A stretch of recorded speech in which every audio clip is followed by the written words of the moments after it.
നടനാവാൻ ശ്രമിച്ചിട്ടുമില്ല.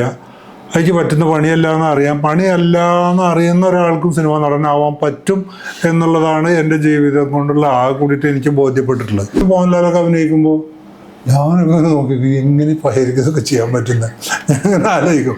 കാരണം അവർ പെട്ടെന്ന് തമാശയൊക്കെ പറഞ്ഞാൽ അടിച്ച് പോയിട്ട് അവർ ആക്ട് ചെയ്യുന്നു പറഞ്ഞാൽ നമുക്ക് അത്ഭുതം തോന്നുന്ന തരത്തിൽ ആക്ട് ചെയ്യുന്നു. എന്തിനാ ഇങ്ങനെ തോന്നാറ് ഓരോ സിനിമ കാണും. അത് കാരണം ഞാൻ സിനിമ കാണാൻ പോകാറില്ല. എനിക്ക് ഏറ്റവും അധികം കോംപ്ലിക്കേറ്റഡ് ആയിട്ടുള്ള ഒരു ബന്ധം എൻ്റെ അച്ഛനും അമ്മേനായിട്ടാണ്. രണ്ടാളെ എനിക്ക് ഇഷ്ടമില്ല. ചാലശ്ശേരി കള്ള് ഷാപ്പിൽ പോയിട്ട് ഈ വടക്കൻ വീരഗാഥയുടെ വേഷത്തിൽ കള്ളുടിക്കാൻ പോയത് ഞാൻ എഴുതട്ടെ എന്ന് ചോദിച്ചു. ഞാൻ കുടിച്ചിട്ടൊന്നുമില്ല കേട്ടോ, നീ കുടിച്ചിട്ടില്ലെങ്കിൽ നീ വന്നതിൻ്റെ അപ്പം വന്നത് ശരിയാണ്, അപ്പോൾ വന്നത് ശരിയാണെന്നുള്ളത് എഴുതണമെന്ന് തെറ്റ്.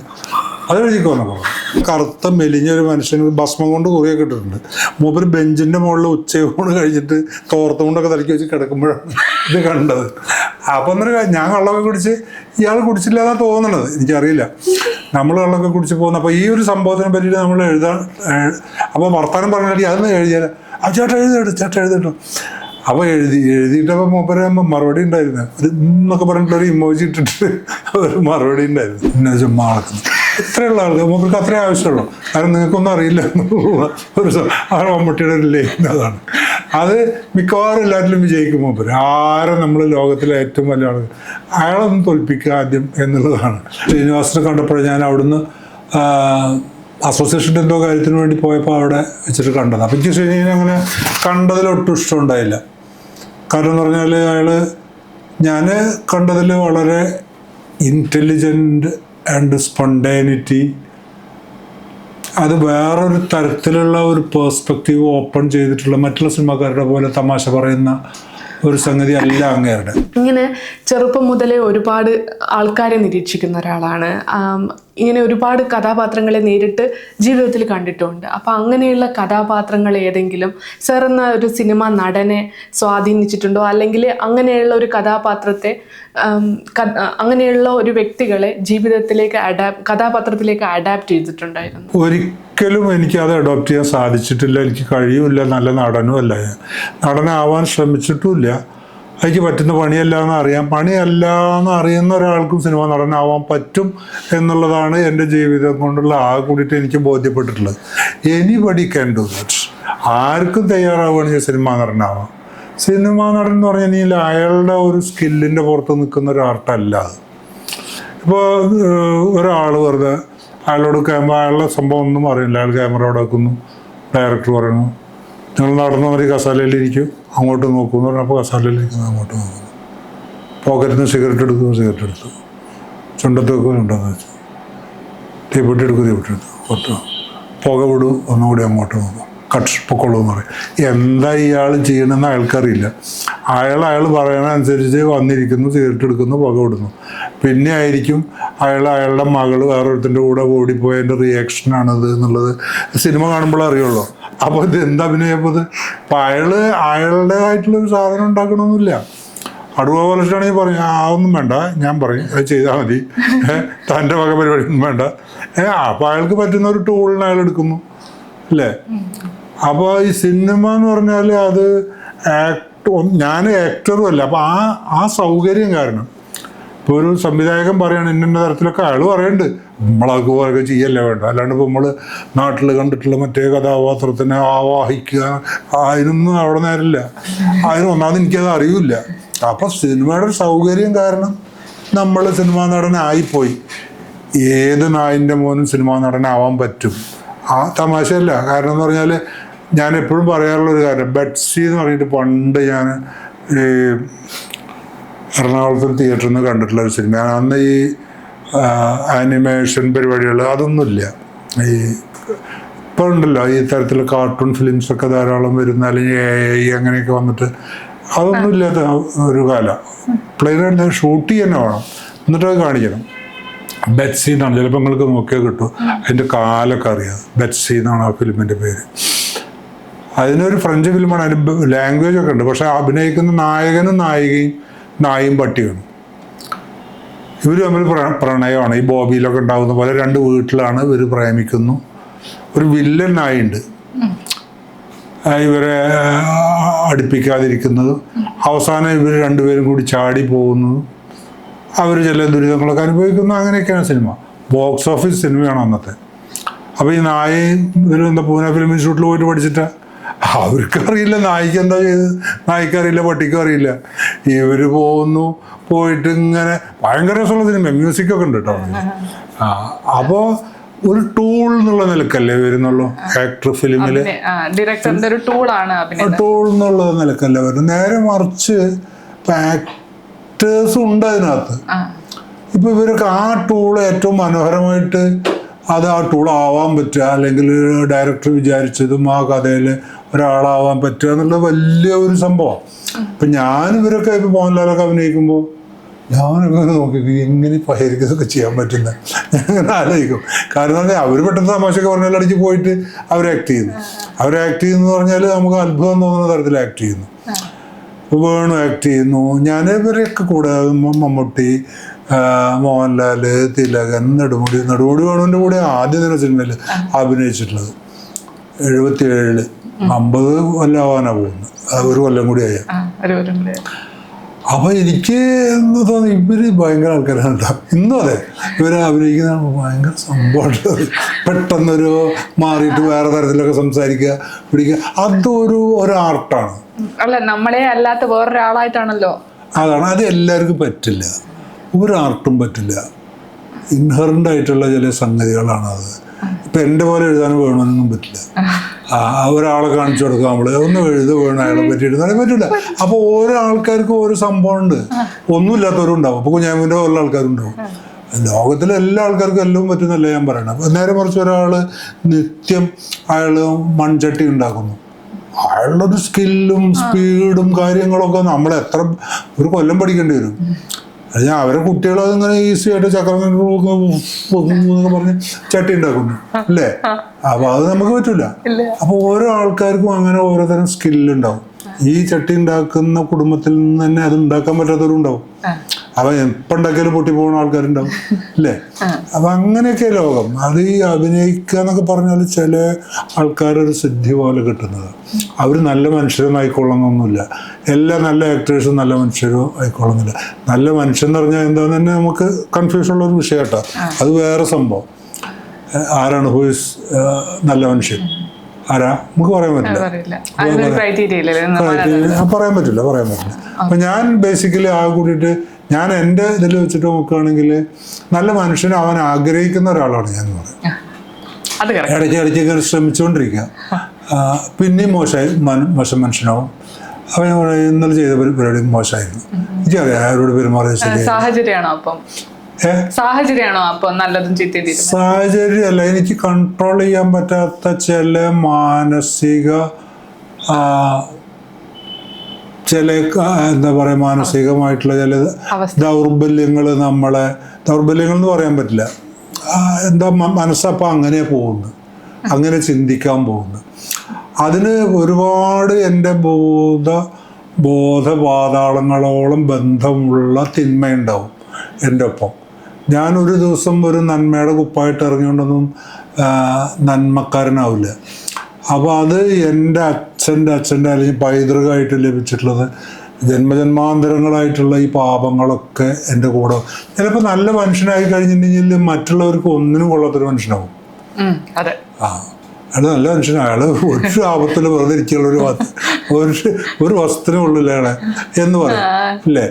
നല്ല മനുഷ്യൻ എന്ന് പറഞ്ഞാൽ അയാൾ അങ്ങനെ ഇരിക്കും. അയാൾക്ക് ഒരു ഭാഗത്തും നിൽക്കാൻ പറ്റില്ല, ഒരാളുടെ കൂടെ നിൽക്കില്ല അയാൾ വളരെ എന്താ പറയുക, ഒരു സീറോ ആയിരിക്കും, വളരെ ന്യൂട്രലായിട്ട് ഇങ്ങനെയുള്ളൊരു സ്റ്റാൻഡായിരിക്കും അയാൾക്ക്. അപ്പോൾ ഒരു ഫിലിം ആക്ടർ എന്നുള്ള നിലയ്ക്ക് നല്ല മനുഷ്യന്മാരുടെ ഒരു സംഘം അല്ല സിനിമ എന്ന് പറയുന്നത്. മറ്റുള്ള എല്ലാ സ്ഥലങ്ങളിലെയും പോലത്തെ മനുഷ്യരൊക്കെ തന്നെയാണ് സിനിമയിലുള്ളത്. അതിൽ ഒരാളിൽ ഈ ഒരു ഗുണം അങ്ങോട്ട് കയറുന്നു, അയാൾ ആക്ടറാവുന്നു, ആൾക്കാർ ഇഷ്ടപ്പെടുന്നു, അയാൾ കൂടുതൽ. ഇപ്പോൾ ഒരു വ്യഭിചരിക്കുന്ന ആൾക്കാർ സിനിമയിൽ മാത്രമാണോ ഉള്ളത്? ബലാത്സംഗം ചെയ്യുന്ന ആൾക്കാർ എല്ലാ രംഗത്തും സിനിമയിൽ ചെയ്യുന്ന ആൾക്കാർ. ചില ആൾക്കാർ ഇപ്പോൾ പെൺകുട്ടികളെ കൊല്ലുന്നു ബലാത്സംഗം ചെയ്തിട്ട്. ഡൽഹിയിലും കാശ്മീരിലൊക്കെ കേട്ടിട്ടുള്ള വാർത്തയൊക്കെ കേട്ടാൽ ചെറിയ കുട്ടികളൊക്കെ ചീന്തിക്കളയും. ഇത്രയും ഭീകരമായിട്ടുള്ള വാർത്തകളൊക്കെ കേൾക്കുന്നു. അപ്പോൾ ലോകത്തിലെങ്ങും ഇതൊക്കെ ഇങ്ങനെ വരുന്നുണ്ട്. പിന്നെ സിവിലൈസ് ചെയ്തിട്ട് കുറേയൊക്കെ മനുഷ്യർ ഭ്രാന്തന്മാരായിട്ടുള്ള മനുഷ്യരുണ്ടാവും. ഭ്രാന്തലെന്നാൽ ഇപ്പം ഭ്രാന്ത് എന്ന് പറഞ്ഞാൽ തന്നെ ഒരാൾ ഭ്രാന്ത് പാട്ട് പാടുകയാണ് അയാൾക്ക് എപ്പോഴും പരിപാടി. അയാൾ ഇങ്ങനെ വന്നിട്ട് റോട്ടിലൊക്കെ വന്നിട്ട് ഇങ്ങനെ പാട്ട് പാടുന്നു. ആൾക്കാരൊക്കെ ഇങ്ങനെ കുഴപ്പമില്ല, നല്ലൊരു ഭ്രാന്തനാണ് അല്ലെങ്കിൽ നല്ല ആളാണ്. അയാൾ എപ്പോഴും ആൾക്കാരെ ചീത്തറിയാം, ആൾക്കാരെ കല്ലെടുത്തറിയാം, അതും ഭ്രാന്ത് തന്നെയാണ്. അത് ആൾക്കാർക്ക് അഡ്ജസ്റ്റ് ചെയ്യാൻ പറ്റില്ല. ഇത്രയേ ഉള്ളൂ. അപ്പം നന്മതിന്മകളൊക്കെ നമ്മൾക്കത് എങ്ങനെ അനുഭവിക്കുന്നു എന്നുള്ളതിൻ്റെ അടിസ്ഥാനത്തിലാണ് നമ്മൾ പറയാം. നല്ല ഇപ്പോൾ പൂമ്പാറ്റ എന്താണ്, പൂമ്പാറ്റേനെ പറ്റിയിട്ട് പാട്ടുകൾ ടീച്ചർമാർ പഠിപ്പിക്കും. പൂമ്പാറ്റേ പൂമ്പാറ്റേ പൂവിലുറങ്ങും പൂമ്പാറ്റേ എന്നൊക്കെ പറഞ്ഞിട്ട് അത് സ്കൂളിൽ കുട്ടികളൊക്കെ കൂടി പാടും, ടീച്ചർ പാടും, കുട്ടികൾക്കൊക്കെ സന്തോഷമാണ്. കൊതുവിനെ പറ്റിയിട്ട് എന്താ പഠിപ്പിക്കാത്തത്?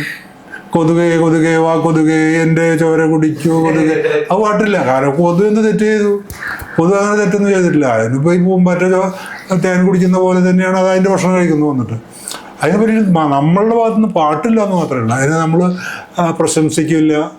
അത് തെറ്റ് ചെയ്തിട്ടുള്ള കാരണമല്ല, അത് നമ്മുടെ പേഴ്സ്പെക്റ്റീവിൻ്റെ ഒരു പ്രശ്നമാണ് ഈ നന്മതിന്മകളും ശരി തെറ്റുകളും എന്നൊക്കെ പറയുന്നത്.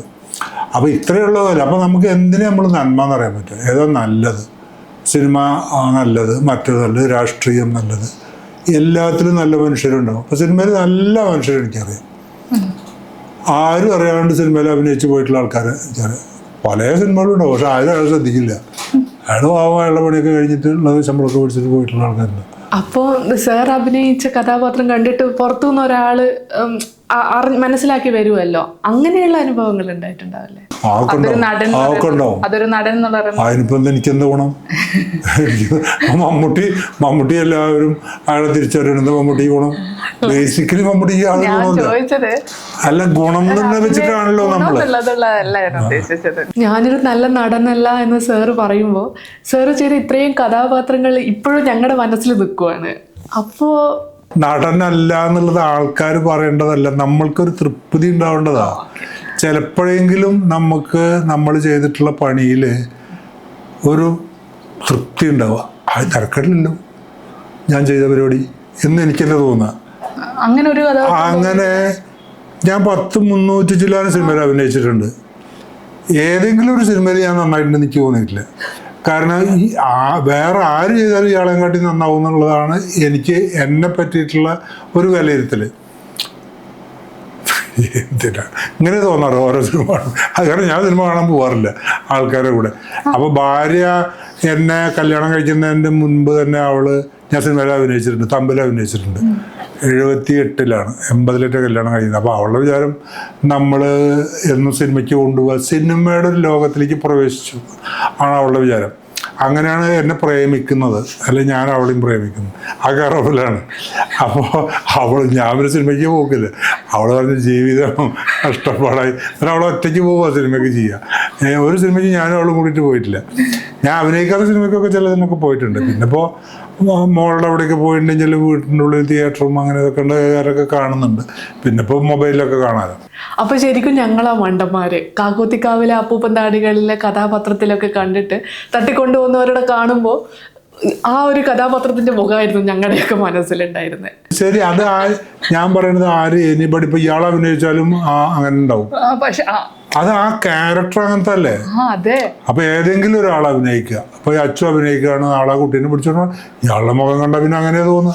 ഇപ്പൊ എന്നാലും ഇപ്പൊ മിനിഞ്ഞാന്നേറ്റോ ഇത് ചെയ്തിട്ടുള്ള ഇവനുണ്ടല്ലോ, എന്താണ് അതിനെ പറയാ, അലുവ അതുൽ. ആ മുഖം എത്ര നല്ലൊരു പയ്യനാ. അവനെ കണ്ടാല് നല്ലൊരു പയ്യൻ, പാവം പോലെ ഇരിക്കുന്നത്. അപ്പൊ അവന് ഈ കൂടെ കൊണ്ട് ആൾക്കാർ അടിച്ച് അത് ക്രിമിനൽ ഒരു സൈക്കോളജിക്കലെ ഒരു സൈക്കിക്കാണ് എന്നാണ് തോന്നുന്നത്. ഈ സൈക്കിക്കായിട്ടുള്ള ആൾക്കാരൊക്കെ കൂടെ കൊണ്ട് ആൾക്കാരെ അടിക്കുക ചെയ്യുക. ഈ റിപ്പർ കൂടെ കൊണ്ട് അടിച്ചിരുന്നു. അയാൾ കുത്തിക്കൊല്ലല്ല ചെയ്യുക. അത് തരം സൈക്കിക് സംഭവം ഉണ്ടാണ്. അവൻ്റെ മുഖം പക്ഷേ നല്ല കുട്ടിയുടെ മുഖം. അതിൽ ചെറിയ വേരിയേഷൻസേ ഉള്ളൂ അവൻ നോർമൽ ലൈഫിലേക്ക് വരുന്നത്. മറ്റത് എന്തിനാണെന്ന് നിശ്ചയമില്ലാണ്ട് ഇപ്പോൾ വെറുതെ ഒരാൾ കിടന്ന് ഉറങ്ങുന്നത് കഴിഞ്ഞാൽ ഇവനെ കൂടെ കൊണ്ടുവന്നടിച്ചാലോ എന്ന് തോന്നും. ഇവൻ അത് തോന്നാറില്ല. ഇവനൊരാളെ നീ എന്നെ അങ്ങനെ ചെയ്തില്ലേ എന്നുള്ള ഒരു തരം പ്രതികാരം എന്നുള്ള നിലക്കാണ് തലക്കടിച്ച് കൊന്നിരുന്നത്. അതും ഒരു സൈക്കോളജിക്കലായിട്ടുള്ള ഒരു പ്രശ്നമുണ്ട്. മാനസിക രോഗത്തിൻ്റെ ഒരു ലാഞ്ചന ആ കുട്ടിയിലുണ്ട്. അവൻ്റെ മുഖം നല്ല മുഖം, ഒരു ക്രിമിനൽ മുഖമല്ല അവൻ്റെ. ചില ആൾക്കാർ ഭയങ്കര ക്രിമിനൽ മുഖമുള്ള ആൾക്കാരുണ്ട്. അത് ക്രിമിനൽസ് ഒന്നും ആയിക്കൊള്ളൊന്നും ഇല്ല. സാമുദ്രിക ശാസ്ത്രം ഒന്നും ഞാൻ പഠിച്ചിട്ടില്ല. എന്നാലും കണ്ട ഭയങ്കര ഭീകരമുള്ള ആൾക്കാരുണ്ട്, നല്ല മനുഷ്യന്മാരുണ്ട്. പക്ഷെ അതിപ്പോൾ സാറിൻ്റെ കഥാപാത്രം തന്നെ എടുത്തു നോക്കിക്കഴിഞ്ഞാൽ ഹരികൃഷ്ണൻസിലെ ഗബ്രിയലിനെ കണ്ടിട്ട് ഞങ്ങൾ അത്രയധികം പേടിച്ചിട്ടുണ്ട്. പക്ഷേ അതിൻ്റെ ആ ഒരു കഥാപാത്രത്തിൻ്റെ മനസ്സ് പൂ പോലെ മൃദുലമായിരുന്നു. നേരെ മറിച്ച് ഇവിടെ അമർ അക്ബർ അന്തോണിയിലെത്തുമ്പോൾ ആ ഒരു കഥാപാത്രം വളരെ മാന്യനാണെങ്കിലും ഉള്ളം മൃഗത്തേക്കാൾ ക്രൂരായിരുന്നു. അപ്പോൾ അതൊരു വ്യത്യാസം. ഹരികൃഷ്ണൻസ് ഞാൻ കണ്ടിട്ടില്ല, കാണണം. ഇനിയിപ്പോൾ വയസ്സായില്ല, ഇനിയിപ്പോൾ അഭിനയിച്ച സിനിമകളൊക്കെ കാണണം. ഇനിയിപ്പോൾ കുഴപ്പമില്ലല്ലോ, കാരണം ഇനിയിപ്പോൾ നന്നായിട്ട് അതിൽ നിന്നൊക്കെ പഠിച്ച് നന്നായിട്ട് അങ്ങനെ ഉത്തരവാദിത്തമില്ലല്ലോ. ആ ഉത്തരവാദിത്തമില്ല കാണാൻ. അപ്പം ഞാൻ തിയേറ്ററിലൊക്കെ ഹരികൃഷ്ണൻസ് അങ്ങനെയുള്ള സിനിമ. അന്ന് ജൂഹി ചൗള എന്നൊക്കെ പറഞ്ഞിട്ടുള്ള ഒരു പെണ്ണൊക്കെ ഉണ്ടായിരുന്നു. ഇവനൊക്കെ ചെറു പയ്യൻസായി. മറ്റേ എൻ്റെ എന്താണ് ഫാസിലിന്റെ മോൻ ആരൊക്കെ അല്ല അവനാണ് ഹരികൃഷ്ണൻസ്. ബോബന്റെ കുഞ്ചാക്കോ ബോബന്റെ അല്ല ബോബൻ സാറിന്റെ, ഞാൻ അവൻ്റെ അപ്പനെ അറിയും. അതാണ് എനിക്ക് അങ്ങനെ വരുന്നത്. അയാൾ അവിടെ നമ്മളാ ഉദയ സ്റ്റുഡിയോയിൽ ഷൂട്ടിങ്ങിന് പോകുമ്പോൾ അവിടെ താമസിക്കും ഷൂട്ടിങ്ങുള്ള കാലത്ത്. അപ്പോൾ ഈ കുഞ്ചാക്കോ സാറിനെ ഞാൻ കണ്ടിട്ടില്ല. ഇദ്ദേഹമാണ് അവിടെ ഇടയ്ക്ക് കറങ്ങുന്ന ആള്. ഇതിൻ്റെ അപ്പൻ കുറച്ച് മൂപ്പർക്ക് ഒരു പ്രശ്നമുള്ള ആളാണ്, മാനസികമായിട്ട് ചെറിയ പ്രോബ്ലം ഉള്ള ആളാണ്. അപ്പോൾ ഈ കുട്ടി അങ്ങനെ ആദ്യം വരുന്ന സിനിമ അത് ഫാസിൽ മുഖേന കൊണ്ടുവരുന്നതാണ്. കാരണം ഫാസിലിനെ അവരാണ് വിളിച്ചിട്ട് ഈ വാസ്തവത്തിൽ ഇന്നത്തെ ഫാസിലാക്കുന്നതിൻ്റെ തുടക്കമൊക്കെ ഉദയമാണ്. ഇവർ ഒരുമിച്ചാണല്ലോ ഉണ്ടായിരുന്നത്, നെടുമുടി വേണു ഫാസിലും കൂടിയിട്ട്. അപ്പോൾ നെടുമുടി വേണുവിനെ അങ്ങോട്ട് കാവാലം നാരായണപ്പണിക്കർ അങ്ങോട്ട് കാവാലം വിളിച്ച് തിരുവനന്തപുരത്തേക്ക് കൊണ്ടുപോകുന്നു. ഇയാളെ ഉദയ സ്റ്റുഡിയോയിലേക്കും പോകുന്നു. പിന്നെ ഇവർ രണ്ട് വഴി വരുന്നു. മറ്റേത് ഇവർ 4 വർഷത്തെ ഒരു റൂമിലാണ് ഇവർ ഒരുമിച്ച് താമസിച്ചിരുന്നത്, ഫാസിലും നെടുമുടി വേണു. ഈ SD കോളേജിൽ പഠിക്കുന്ന കാലത്ത്. കാരണം വേണുവിന് ഒരു 4 ബോട്ട് കയറിയിട്ടൊക്കെ വേണം, ഈ കടന്നിട്ട് വേണം ആരുടെ വീട്ടിൽ പോകാൻ. അപ്പോൾ കോളേജ് വിട്ട് കഴിഞ്ഞാൽ പോകാൻ ബുദ്ധിമുട്ടാണ്.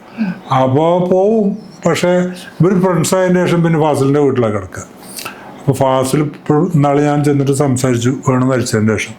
അപ്പോൾ ഫാസിൽ പറയാം, ഇപ്പോഴും എനിക്കത് ശ്രീരാമൻ നോക്കിക്കോളൂ, അവിടെ ആ ഭാഗത്ത് മുസ്ലിംസ് മാത്രം താമസിക്കുന്ന ഒരു ഏരിയ, ഈ ഫാസിലിൻ്റെ തറവാട് വീടുള്ളത്. പിന്നെ സാറിനോട് ഏറ്റവും അധികം ചോദിക്കാൻ വിചാരിച്ചിട്ടുള്ളൊരു കാര്യം, സാർ സൗഹൃദങ്ങൾക്ക് കൊടുക്കുന്ന ഒരു ബന്ധമാണ്. ചെറുപ്പം മുതൽ ഇത്രയും ആൾക്കാരെ കണ്ടു വളർന്ന് അവരൊക്കെ സാറിനെ സ്വാധീനിച്ചിട്ടുണ്ട്. അവരെയൊക്കെ പിന്നീട് ജീവിതത്തിലേക്ക് സാർ അങ്ങനെ കൊണ്ടുവന്നിട്ടുണ്ട്. അപ്പോൾ സൗഹൃദങ്ങൾക്ക് സാർ എത്രത്തോളം പ്രാധാന്യം, ആ ഒരു ബന്ധം എങ്ങനെയാണ്? 2 തരം ആൾക്കാരുണ്ട് കേട്ടോ. ഒരു ചിലപ്പോൾ ചെറുപ്പത്തിലുള്ള ഒരു സുഹൃത്തിനെ മരണം വരെ കൊണ്ടു നടക്കുന്ന ആൾക്കാരുണ്ട്. എനിക്ക് എല്ലാ ദിവസവും സുഹൃത്തുക്കളും ഉണ്ടാവുന്നുണ്ട്. ഇപ്പോൾ ഇന്നിപ്പോൾ ഒരു വർഷം നിങ്ങൾ സുഹൃത്തുണ്ടാവും. അപ്പോൾ അതിലെന്താ വെച്ചാൽ ഇത് ചെറുപ്പത്തിൽ സ്കൂളിൽ പഠിച്ചിട്ടുള്ള ആൾക്ക് ഭയങ്കര സീനിയോറിറ്റി, നിങ്ങൾ വളരെ ജൂനിയറാണ്, അങ്ങനെയൊന്നും തോന്നലൊന്നുമല്ല എനിക്ക്. എല്ലാ ആൾക്കാരെയും നമ്മളൊരു തുറന്ന മനസ്സാവുമ്പോൾ നമ്മുടെ മനസ്സിലേക്ക് കടന്നു വരുന്നു. ചിലർ ഇറങ്ങി പോകുന്നു, അത് ചില ആൾക്കാരെ ഇറക്കി വിടുന്നു. നമ്മൾ ഇറക്കി വിടുകയാണെങ്കിൽ നമുക്ക് അങ്ങനെ വലിയ താല്പര്യമൊക്കെ തോന്നില്ല. അപ്പോൾ അങ്ങനെ ഉണ്ടല്ലോ. അപ്പോൾ അങ്ങനെ ഓട്ടോമാറ്റിക്കലൊക്കെ പോകും. ചില ആൾക്കാർ ഈ പറഞ്ഞ കൂട്ടത്തിൽ നമുക്ക് ഇഷ്ടമില്ലാത്ത ആൾക്കാർ വീണ്ടും വീണ്ടും തെളിഞ്ഞു വരുന്നു. അങ്ങനെയൊക്കെ പല ലെയറിലല്ലേ കിടക്കുന്നത് ഈ മനുഷ്യർ നമ്മുടെ മനസ്സിൽ. എനിക്ക് ഏറ്റവും അധികം കോംപ്ലിക്കേറ്റഡ് ആയിട്ടുള്ള ഒരു ബന്ധം എൻ്റെ അച്ഛനും അമ്മേനായിട്ടാണ്. 2 ആളെയും എനിക്ക് ഇഷ്ടമില്ല. 2 ആളെയും ആൾക്കാരൊക്കെ പറയണ കാരണമൊക്കെ അച്ഛനും അമ്മേനെയൊക്കെ ആയിട്ടുള്ള ഒരു സംഭവമൊക്കെ ഉണ്ട്. പക്ഷെ ബേസിക്കലി 2 ആളെയും ഇഷ്ടമല്ല. ഒന്നും ഇഷ്ടമല്ല, അവർ ജീവിച്ചിരിക്കുന്ന കാലത്തും ഇഷ്ടമല്ല, ഒരിക്കലും ഇഷ്ടമല്ല. അതെന്താ വെച്ചാൽ ഭയങ്കരമായിട്ട് അവർ ഈ പറഞ്ഞ കൂട്ടത്തിൽ നമ്മളെ നന്നാക്കാൻ ശ്രമിച്ച ആൾക്കാരാണ്. ശാരീരികമായിട്ട് ഭയങ്കരമായിട്ട് പീഡിപ്പിക്കും, ഹ്യൂമിലേറ്റ് ചെയ്യും, എല്ലാം ചെയ്യും. അപ്പോൾ അവരുടെ ഒരു വിഷമമായിരിക്കും. കാരണം പറഞ്ഞാൽ നമ്മളിങ്ങനെ ശരിക്കും പഠിക്കുന്നില്ല, വികൃതി. എന്ന് പറഞ്ഞാൽ അത്യാവശ്യത്തിന് മോഷണം, വീട്ടിൽ നിന്ന് കാശൊക്കെ എടുത്തിട്ട് നമ്മൾ സിനിമയ്ക്ക് കാണാൻ പോവുക, അല്ലെങ്കിൽ അങ്ങനെയുള്ള കാര്യങ്ങളൊക്കെ ചെയ്യുക. അങ്ങനെ അവർ എല്ലാ ഒരു ദുർഗുണങ്ങളുടെ ഒരു മൂർത്തി ഞങ്ങൾക്ക് മക്കളായിട്ട് മകനായി ജനിച്ചിരിക്കുന്നു എന്നുള്ളൊരു തോന്നലാണ് എന്നെ പറ്റിയിട്ടുള്ളത് അവർക്ക്. ഒരുപക്ഷെ ഞാനും അങ്ങനെ ആലോചിക്കുന്നുണ്ടായിരിക്കും. അങ്ങനെ തന്നെയാണ് അവരങ്ങനെ വിചാരിച്ചാലും വലിയ തെറ്റില്ല. അവരുടെ ചില റോൾ മോഡൽ ആൾക്കാരൊക്കെ പറ്റി പറയും. അച്ഛൻ സിലോണിലായിരുന്നു അച്ഛൻ പ്രധാനമായിട്ട്. മരിക്കുന്നൊരു കാലത്തേക്കൊക്കെ മടങ്ങി വന്നു. പക്ഷേ ഇടയ്ക്കിടയ്ക്ക് ഇങ്ങനെ വരും, ഒരു കൊല്ലം കൂടുമ്പോഴൊക്കെ വരും, അല്ലെങ്കിൽ നമ്മൾ അങ്ങോട്ട് പോകും. അപ്പോൾ ഇങ്ങോട്ട് വന്നാലും അങ്ങോട്ട് പോയാലും പ്രധാന പരിപാടി നമ്മളെ തല്ലലാണ് മൂപ്പരുടെ. കാരണം നന്നാവാൻ വേണ്ടിയിട്ട് നമ്മൾ അവിടെ ചെന്നാൽ അവിടെ ഒരു ഡൊമേനിയൻ റിപ്പബ്ലിക്കാണ്, ബ്രിട്ടീഷുകാരുടെ ഒരു കാലമാണ്.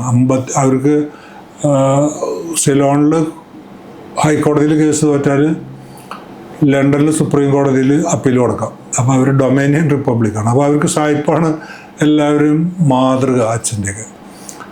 അപ്പോൾ നമ്മൾ എന്ത് ചെയ്താലും കുഴപ്പമാണ്. നമ്മളിവിടെ മാവുമില്ലൊക്കെ കയറി പറമ്പിലൊക്കെ കളിച്ച് അല്ലെങ്കിൽ പാടത്തൊക്കെ ഓടി കുളത്തിൽ ചാടി ഇങ്ങനെ നടക്കുന്ന യാതൊരു ലക്കാനും ഇല്ലാണ്ട് എന്നൊക്കെ പറയില്ല, അതുപോലെ തുറന്ന പോലെ നടക്കുന്ന ഒരാൾ. നമ്മളവിടെ കൊണ്ടുപോയിട്ട് ബക്കിള് ശരിക്കും ഇടാത്തതിന്, സോക്സ് ഇടാത്തതിന്, ഷൂവിൻ്റെ ലേസ് കെട്ടാത്തതിന്, ഇതിനൊക്കെ ആൾക്കാർ മുമ്പിൽ വെച്ച് ഹ്യൂമിലേറ്റ് ചെയ്യും, വീട്ടിൽ വന്ന് അടിക്കും. അങ്ങനെ നിരന്തരം മരിക്കണ വരെ. പിന്നെ അവസാനം ഒരിക്കൽ ഞാൻ മൂപ്പര് കുറച്ച് വലുതായപ്പോൾ ഞാൻ ബെൽറ്റ് പിടിച്ചു, ഞാൻ അടിക്കരുതെന്നൊക്കെ പറയും. അപ്പോൾ മൂപ്പർക്ക് ഷോക്കിംഗ് ആയി. മൂപ്പർക്ക് എന്താ വെച്ചാൽ മൂപ്പര് വലിയ ഹോട്ടലിൽ ധാരാളം ജോലിക്കാർ മൂപ്പരെ കീഴിലുണ്ടായിരുന്നു. മൂപ്പർക്ക് പറ്റിയവരൊക്കെ മൂപ്പര് പഠിക്കുകയൊക്കെ ചെയ്യും. അപ്പോൾ അതൊന്ന് ഹോട്ടൽ മാനേജർക്കൊക്കെ ആൾക്കാർ തല്ലാം തോന്നുന്നു. ഇന്നൊക്കെ തന്നെ യൂണിയൻ ഉണ്ടാവും. സിലോണിലാണ്, തമിഴന്മാരായിരുന്നു. ബുഹാരീസ് എന്നാണ് ഹോട്ടലിൻ്റെ പേര്. അപ്പോൾ അതുപോലെ ഒരു മൂപ്പരുടെ ഒരു ഇത് നമ്മൾ വളർന്നു വന്നില്ല എന്നുള്ള ഒരു നിരാശയും ദേഷ്യവും മൂപ്പര് നമ്മളോട് ചെയ്തു. അപ്പോൾ അച്ഛനും അമ്മയും തമ്മിൽ ഭയങ്കര അനുരാഗമാണ്, ആ മരിക്കണ വരെയത്. പക്ഷെ അപ്പോൾ അതിൽ ഇവർ രണ്ടാളും കൂടിയിട്ടാണ് നമ്മളെ നേരിയേക്കാൻ ശ്രമിച്ചിരുന്നത്. അച്ഛനും പറയും അമ്മയും പറയും, ഒരുപോലെ ശാപവാക്കുകൾ കേട്ടിട്ടാണ് നമ്മൾ വളർന്നിട്ടുള്ളത് മുഴുവൻ. അപ്പോൾ ജ്യേഷ്ഠനും ഞാൻ 2 മക്കളായിരുന്നു. അവൻ ശ്രീരാമകൃഷ്ണാശ്രമത്തിലൊക്കെ കൊണ്ടാക്കി, അവൻ അവിടെ പഠിച്ചിരുന്നത്. അവൻ്റെ ജീവിതം കട്ടപ്പോകയായി. അത് കാരണം അങ്ങനെ പറയില്ല. കാരണം എന്ന് പറഞ്ഞാൽ രാവിലെ എഴുന്നേൽക്കുക, 5 മണിക്ക് എഴുന്നേൽക്കുക, എന്നിട്ട് അത് കഴിഞ്ഞിട്ട് സഹസ്രനാമം ചൊല്ലുക, എന്നിട്ട് കുളിക്കുക, അതൊക്കെ ചെയ്തിട്ട് അവൻ്റെ പീഡനമാണ്. അവൻ എന്താ കോൺസെൻട്രേഷൻ ക്യാമ്പിലൊക്കെ ഉണ്ടാക്കിയത്. അപ്പോൾ അത് കാരണം അവന് മൊത്തം ഈ സ്വാമിമാരോടും ആത്മീയതയോടൊക്കെ ദേഷ്യമാണ് അവൻ. അങ്ങനെ 2 മക്കളും നശിച്ചു പോയെന്ന് പറയാൻ വേണമെങ്കിൽ അവർക്ക് വേണമെങ്കിൽ. പിന്നെ ഞാൻ സിനിമയിലൊക്കെ അഭിനയിച്ചപ്പോൾ അമ്മയ്ക്ക് തിരക്കിട്ടില്ല എന്നൊക്കെ ഈ ആൾക്കാരൊക്കെ, ഈ PG വിശ്വംഭരനൊക്കെ വീട്ടിലേക്കൊക്കെ എന്നെ അന്വേഷിച്ചു. അപ്പോൾ അയാൾ റേഡോ വാച്ചൊക്കെ കിട്ടി. അത്ര മുന്തിയ സിനിമക്കാരനൊന്നുമല്ല അയാൾ. പക്ഷേ അയാൾ ഒരു കാറിലൊക്കെ വന്ന് എൻ്റെ ഡേറ്റൊക്കെ വാങ്ങിക്കാൻ നമുക്ക് സിനിമയിൽ അഭിനയിക്കാം. അപ്പോൾ അമ്മയ്ക്ക് തോന്നി ഇവനെ തിരക്കില്ലാത്ത ആൾക്കാരൊക്കെ മുന്തി ആൾക്കാരൊക്കെ അന്വേഷിച്ച് വരുന്നുണ്ടല്ലോ. മറ്റത് ഈ അരവിന്ദൻ്റെ ഒക്കെ പോലെ ജോൺ അബ്രഹാം താടിയൊക്കെ വളർത്തി ഈ ഒരു അങ്ങനെയാണ്. അമ്മയ്ക്ക് വലിയ ഇമ്പ്രഷനൊന്നും തോന്നില്ല. കൊള്ളരുതാത്ത ആൾക്കാർ തന്നെ ആയിരിക്കും, കഞ്ചാവ് വലിക്കുക, അങ്ങനെയൊക്കെ ഇവരെ കണ്ടാൽ തോന്നുന്നൊരു ചായണ്ടല്ലോ. അപ്പോൾ ഇയാളൊക്കെ കണ്ടാൽ അങ്ങനത്തെ ഒരാളായിട്ട് തോന്നും. അപ്പോൾ അങ്ങനെ ഒരു PG വിശ്വംഭരൻ കാണപ്പോൾ അയാൾ ഷേവൊക്കെ ചെയ്ത് അവൻ നന്നായി എന്നാണ് തോന്നണത്. അവന് നല്ല ഫ്രണ്ട്സൊക്കെ അന്വേഷിച്ച് വരുന്നുണ്ട് എന്നൊക്കെ തോന്നി. അമ്മയ്ക്ക് ചെറിയൊരു ഇതൊക്കെ. PG വിശ്വംഭരൻ്റെ കൂടെ കുറേ പടത്തിൽ ഞാൻ അഭിനയിച്ചിട്ടുണ്ട്. PG വിശ്വംഭരൻ്റെ ഒരു പടത്തിൽ ഞാൻ അഭിനയിച്ചാൽ ഞാൻ നായകനും സുരേഷ് ഗോപി വില്ലനുമായിട്ട് അഭിനയിച്ചിട്ടുണ്ട്. ഒരു വിവാദ വിഷയം എന്ന് പറഞ്ഞിട്ടുള്ള സിനിമയിൽ ലിസിയൊക്കെയാണ് അതിൽ ഒരു ക്യാരക്ടർ. ഞാനെന്തോ കള്ളത്തരം പിടിക്കുക എന്തൊക്കെ ചെയ്യുന്നത്. അപ്പോൾ അന്നും എനിക്ക് ഇതൊക്കെ ഇങ്ങനെ ചെയ്തു എന്നുള്ളതല്ലാതെ നമുക്കൊരു ഹരമൊന്നും ഉണ്ടായിട്ടില്ല. പിന്നെ പൈസയൊക്കെ കിട്ടും അന്ന് 10,000 റുപ്യൊക്കെയാണ് ഒരു ഹീറോന് കൂടി കിട്ടുക. എനിക്ക് ഹീറോ ഞാൻ ഇതിൽ 10,000 റുപ്യ കിട്ടിയത്. അതിലും വടക്കൻ വീരാതിലും 10,000 റുപ്യാണ്. 10,000 റുപ്യ തോന്നുന്നു എൻ്റെ ഒരു റേറ്റായിട്ട് നിശ്ചയിച്ചിട്ടുണ്ടായിരുന്നു. അവർ വൈശാലിയിലും 10,000 റുപ്യ തന്നെ, കാക്കോത്തിക്കാവിലും അപ്പോൾ പൊന്താടികളിലും 10,000 റുപ്യ തന്നെ, ഒക്കെ 10,000. ഒരു 10,000 നടനാണ് നമ്മൾ. അപ്പോൾ അതിൻ്റെ അവിടുന്ന് നമ്മളുടെ കാശ് ഒരിക്കലും മേലോട്ട് പോയിട്ടില്ല. ഇപ്പോഴൊക്കെ എന്ന് പറഞ്ഞാൽ കുട്ടികൾക്കൊക്കെ നമ്മൾ ആ തരത്തിലുള്ള റോളിലൊക്കെ ആണെങ്കിൽ ലക്ഷം എന്നൊക്കെ ഇങ്ങനെ പറയണത്. അപ്പോൾ എനിക്ക് തന്നെ അത്ഭുതം തോന്നും. ഇപ്പം ഇന്നാൾ വന്നിട്ടുള്ള ഒരാൾ ഒരു TV-യിൽ ഒരു ഇൻ്റർവ്യൂവിൽ അയാൾ പറയുന്നുണ്ട്, ഒരു പ്രൊഡക്ഷൻ മാനേജർക്ക് അയാൾ 20 ലക്ഷം റുപ്യ ഞാൻ കടം കൊടുത്തു, അയാൾ തിരിച്ചു തന്നില്ല എന്നൊക്കെ പറഞ്ഞു. അപ്പോൾ അപ്പം 20 ലക്ഷം റുപ്യൊക്കെ കടം കൊടുക്കാൻ ഇവൻ്റെ കയ്യിൽ എവിടെ ഉണ്ടാവുന്നത്? എൻ്റെ ജീവിതത്തിൽ ഉണ്ടായിട്ടില്ല. എനിക്ക് 20 ലക്ഷം റുപ്യ ഒരുമിച്ച് ഞാൻ കണ്ടിട്ടില്ല. ആകെ കൂടിയിട്ട് 10,000 റുപ്യയുടെ നടനാണ് നമ്മളൊക്കെ. ഇവൻ ഈ കോമഡിയൊക്കെ കാണിച്ചിട്ട് പ്രൊഡക്ഷൻ മാനേജർക്ക് 20 ലക്ഷം റുപ്യ അങ്ങോട്ട് കൊടുക്കുക, എന്നിട്ട് അത് കിട്ടിയില്ല എന്ന് പറയാം. ഭയങ്കരമായിട്ട്. അപ്പോൾ ഈ കുറച്ചും കൂടി ലേറ്റായിട്ട് ജീവിച്ചാൽ മതിയായിരുന്നു, ജനിച്ചാൽ മതിയായിരുന്നു എന്നൊക്കെ എനിക്ക് തോന്നാറുണ്ട് ഇതൊക്കെ കാണുന്നതാണല്ലോ. നമ്മളൊക്കെ ഒരു ദാരിദ്ര്യ യുഗത്തിലായിരുന്നു എന്നുള്ളത്. അന്ന് 10,000 രൂപക്ക് അന്നത്തെ വില ഉണ്ടായിരുന്നില്ലേ? എന്ത് വില? നമ്മളത് 10,000 എന്ന് പറഞ്ഞാൽ ഞാൻ വീട്ടിലേക്കൊന്നും വരുമ്പോഴേക്കൊന്നും ഒന്നും ഉണ്ടാവില്ല എൻ്റെ കയ്യിൽ. കാരണം ആദ്യം ഒരു 2,000 റുപ്യ വരും, പിന്നെ ഒരു 2,000 റുപ്യ വരും, പിന്നെ എന്തെങ്കിലും ചോദിച്ചാൽ പിന്നെ ഒരു 2,000 റുപ്യ വരും. അപ്പോൾ അതൊക്കെ നമുക്ക് അവിടെ ബാറിൽ സെറ്റിൽ ചെയ്യാനുണ്ടാവുള്ളൂ. വീട്ടിലേക്ക് വരുമ്പോൾ ഉണ്ടാവില്ല. അപ്പോഴേക്ക് അടുത്ത ഒരു പ്രൊഡ്യൂസർ വന്നിട്ട് ഒരു 1,000 റുപ്യാണ് അഡ്വാൻസ് അയാളുടെ പടത്തിന്. അതിന് 20 ദിവസത്തിനൊക്കെയാണ് 1,000 റുപ്യ അഡ്വാൻസ്. എന്നിട്ട് അത് എഴുതിക്കുകയൊക്കെ ചെയ്യും. എന്നിട്ട് അങ്ങനെയൊക്കെയാണ് ആ കാലം. ഇന്നത്തെ കാലം അങ്ങനെയല്ല, ഒക്കെ മാറി. അതിൽ നമുക്ക് സന്തോഷമുണ്ട് കേട്ടോ. കാരണം കുട്ടികൾക്കൊക്കെ ഭയങ്കര ഹാപ്പിയാണ്. കുട്ടികൾക്കൊക്കെ സ്വന്തമായിട്ട് വീട്, കാറ്. ഇപ്പോൾ ആ സമൂഹം തന്നെ നമ്മൾക്ക് മാറിപ്പോയി. നമ്മളൊക്കെ ഈ വെച്ചിട്ട് പിന്നെ അതിൻ്റെ ഒപ്പം നടക്കണ്ട എന്ന് വിചാരിച്ചിട്ടാണ് നമ്മുടെ ഉറപ്പുള്ള തിണ്ണമ ഇരിക്കുന്നത്. അല്ലെങ്കിൽ അവിടെ പോയിട്ട് ഏതെങ്കിലും ഡെഡ് ബോഡി ആയിട്ട് അഭിനയിക്കുകയും അല്ലെങ്കിലും വാർദ്ധക്യം അഭിനയിക്കുകയൊന്നും ചെയ്യണ്ട. എനിക്ക് വളരെ സന്തോഷകരമാണ് എൻ്റെ ഈ ഒരു സായാഹ്നം എന്ന് പറയുന്നത്. എനിക്ക് ഇപ്പോൾ ഇവിടെ ഈ കുന്നംകുളത്ത് ഒരു 4 or 5 സാംസ്കാരിക സംഘടനകളുണ്ട്. ഒന്ന് കുന്നംകുളം റീഡേഴ്സ് ഫോറം, ഒന്ന് ഫേസ് എന്നുണ്ട്, forum for arts and cultural events, Kunnamkulam Kathakali club, Kunnamkulam നാടകവേദി, കുന്നംകുളം ഫിലിം സൊസൈറ്റി. ഇതിലൊക്കെ ഞാൻ വളരെ സജീവമായിട്ട് പ്രവർത്തിക്കുന്നുണ്ട്.